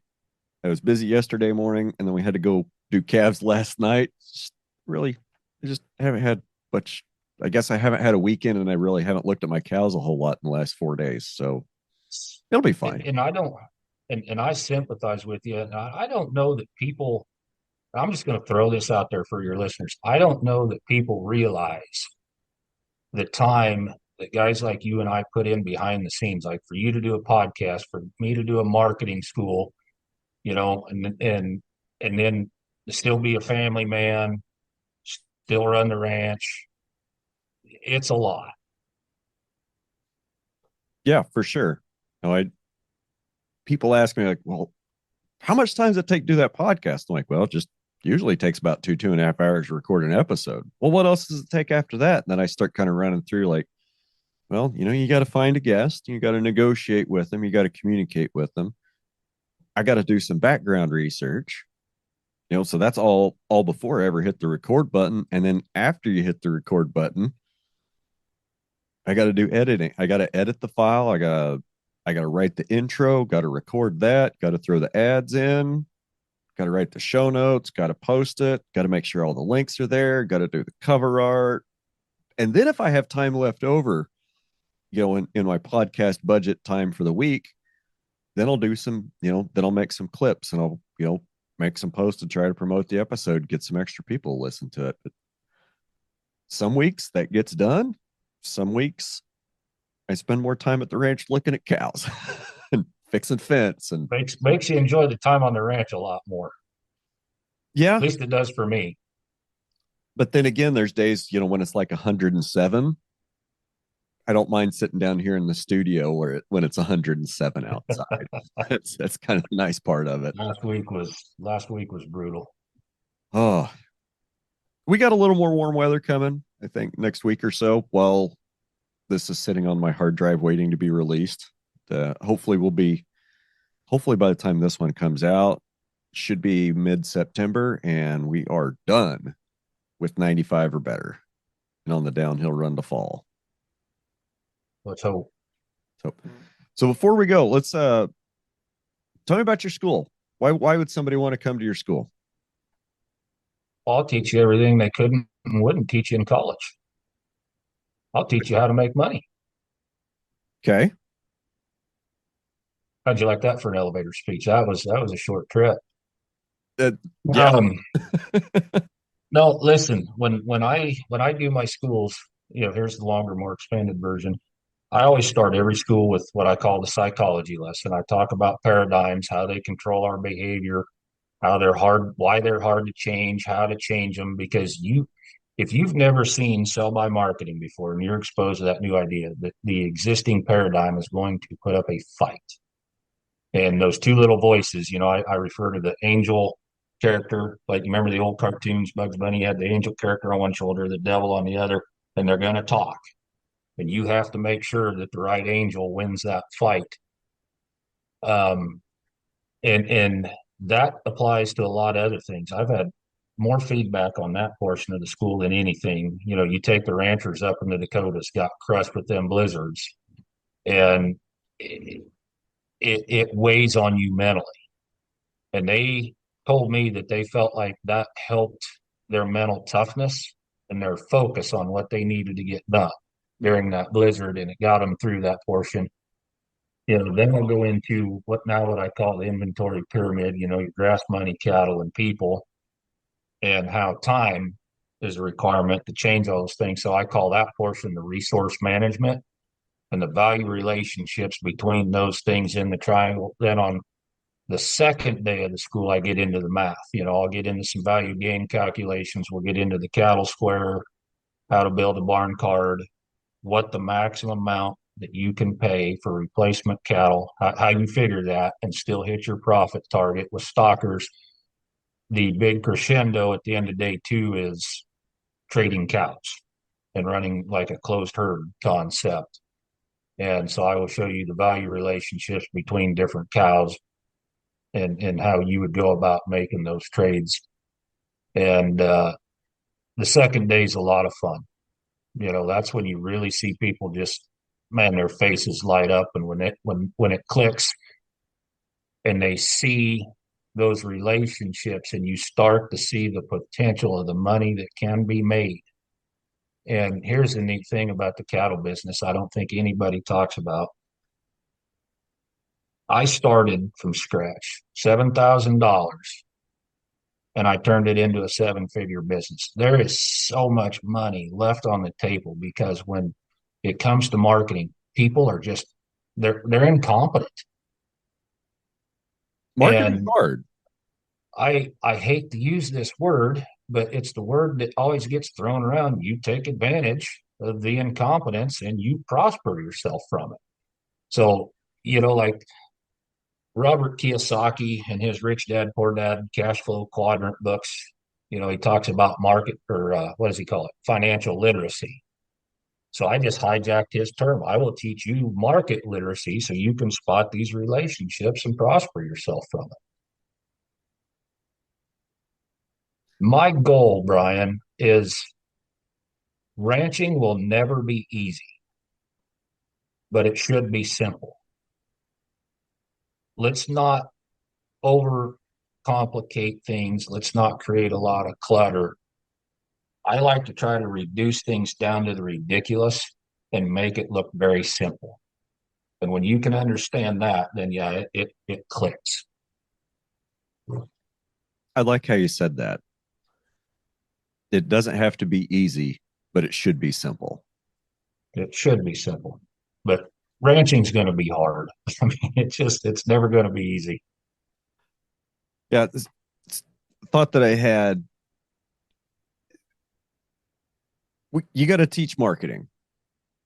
And yes, there are a lot of us out there that are incompetent marketers, and I'll slap that label right square on my forehead because I suck at marketing. I suck at selling myself, and it's something that I'm really putting a lot of effort into working on. Because I got to figure out how to try to promote this podcast a little bit better than I have been. And I think that's why, not that's why, but that's how we've ended up where we are in ag, is because a lot of farmers and ranchers, we don't want to market. We don't want to learn how to market beef, or we don't want to go, and grow cantaloupes and watermelons and peaches and this and try to market everything. It's like, no, we want it to be simple. We want to do one thing. We want it to be simple. And it's driven us, I think, to give up our marketing power, to give up our Oh, for sure. give up our marketing power. And that's also what made the narrative of get big or get out so attractive. Like, well, this is not really working on small scale, but it's kind of making a little money. If I just did a whole bunch more of this, that'd be better, right? You And you you direct market beef, right? So I didn't mean to interrupt you, but you it, direct market beef, right? a little bit, that's where we were heading, and we're making a pivot. We're going to be partnering with a guy I've been running cattle with for 2.5 years. He's buying his uncle's direct marketing business that he's already been a part of. So I'm going to be helping him add capacity into his system where he's already got an existing marketing outlet and apparatus and customer base. And I'm just going to reduce some risk and some I guess gain back some quality of life. So yes and no. I have a bunch of freezer beef for sale that I need to market and I need to get moved. Um, and I don't know if that answered your question. I didn't really want to get Well, too deep down a rabbit trail. it gives me an idea. Years ago, we were doing quite a bit of that, and somebody grills steaks for their friends. Oh, these are good steaks. Where'd you get them? Oh, I know a guy. I was that guy, and so it just kept growing, growing, growing. And we had some good local lockers, and one guy lost his wife and he quit butchering, and another locker caught fire, burned down. They didn't rebuild, and we're losing these local lockers. And the quality of the work that the lockers we have now has gone down. It's just declined. I mean, they're so busy. Everybody's trying to get a you know shackle space at the same locker, and the quality of the work, they just don't care.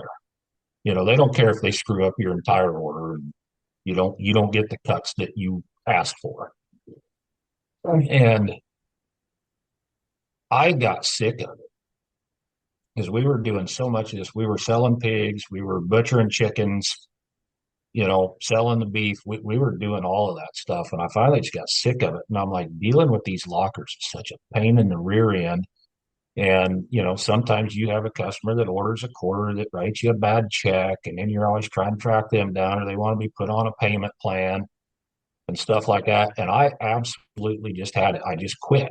I'm like, we're not doing this anymore. It's easier for me to load Peterbilts, which goes right back to what you said. I want something simple. I just want to be able to go to this channel and just sell my product. I'm guilty of that, but I it's don't, not because I had anything against the consumer. It was them doggone lockers. and that's a fair point. That's a fair point. Lockers can be difficult to deal with. I'm fortunate. I've got a USDA locker that's been in business for quite a while. They're 45 minutes away. They're fantastic to deal with. I mean, they're great folks to deal with. They did everything exactly the way they said they were going to do. I mean, we had a pretty complicated cut order last time we sent animals down. They were I'm not going to say they were hesitant, but they did say, well, this and this could be a problem. You might want to think about this and this instead. Okay, we made some adjustments, but they were great to work with. And I have no complaints about them. And what's even better is we just had a new locker open up that I haven't used yet. That's only 20 miles away, like in my hometown. Oh, nice. Yeah, we got a brand new 50 head a week plant just opened up about 2 months ago in my hometown. Wow. And I think he might be missing an opportunity because they have no retail space. You like Mhm. a public customer can't just walk in and buy a pound of ground beef. Like they're not set up to do that. And I could go both ways on that. I mean, I could go both ways on that, and I can see how not having a retail space takes a lot of bullshit off their plate. I mean, and then that's probably a full-time employee that it would take to run that retail space anyway. So I can see why why in an operation like that he built from the ground up, he wouldn't want to include that. But I think we're just really, we're fortunate that I've got two USDA facilities within an hour, and an hour and a half away, there's a really great state inspected plant that I can use for other stuff that, I mean, I used them for a bunch last year. So we've got there's some good options around for processing. We're kind of lucky that way. And Doug, I hate to go because we're having such a great Yeah. conversation, but I do have another meeting after this. So when you tell me about your next couple of schools coming up, where are they at? How can people find it? We right now the only one on the schedule is the first week in December. I want to say it's like the 5th and 6th, if I remember correctly. That will be in Beatrice, Nebraska. Um, there will be a couple in early 2024. Excuse me. We haven't set a date for those yet. We're kind of waiting for our daughter's basketball schedule to come out. But as soon as we get that, we will pick some dates and Uh, the all of that information. What's that? the tyranny of the school activity calendar. This club ball. We travel. Let me just say this: little girls basketball runs everything around me. Um, but as soon as we get those dates set, we'll update them. They will be on my website, mrcattlemaster.com. And you already kind of mentioned the date that you think this podcast will come out, but I will be at Husker Harvest Days, middle of September. I'm giving some talks out there all 3 days. And, that's always a fun time. You get to visit with producers and hang out and visit, and they ask a lot of questions. And I kind of really enjoy that show. When is Husker Harvest Days? Is that the second week of September or third week? Second, it's right in the middle. I think it's like the 12th through the 14th this year. Okay. So that'll be the week after there's the Wyoming Farm Ranch and Hemp Show that I've been asked to be at. So I'm going to be there, and maybe the week after, if I don't have anything better to do, maybe I'll slide up for Husker Harvest Days. So Cool. I think that week looks fairly clear. Let's like 25% chance that might happen. Yeah, well, this year I understand this is one of those different years, and I'm kind of curious to see what attendance will be like. Because looking at how our cornfields changed this week, I don't know if attendance is going to be that great this year, but we'll see. I know the conferences that the last couple that I've been at have been well attended, but that's also kind of on the regenerative and soil health side. Sure. All right, so we got MrCattlemaster.com. Anywhere you like to be contacted on social media, or really, I'm not a big social media guy. I'm a little bit more old school. Just call me or send me a text. Okay, and they can find all that on MrCattlemaster.com. Yep, the contact info's on that page. And some people prefer emails. I try to reply to emails mostly in the mornings, and then try to ignore them the best I can the rest of the day. So that's kind of part of my morning routine. But and then I've got the Doug's Market Intel blog on Beef Magazine's website. Okay, very so cool. I try to be like you and expose people to radical content. Got to shake a tree and alter and challenge paradigms every once in a while. Yep, absolutely. All right, Doug, I appreciate your time today, and I wish we could continue. We'll just have to do it again. Yeah, thanks, Brian. Yep, have a great day, and y'all out there in podcast land, enjoy your week. If you enjoyed this episode, don't forget to like, share, and subscribe to our podcast. We'd also love to hear your thoughts, so leave us a review if you haven't already. And don't forget to check out the Q&A and the polls on Spotify. Your support helps us bring more enlightening conversations and fresh stories from the world of farming and ranching. Thank you for listening to Ranching Reboot, your favorite regenerative ag podcast.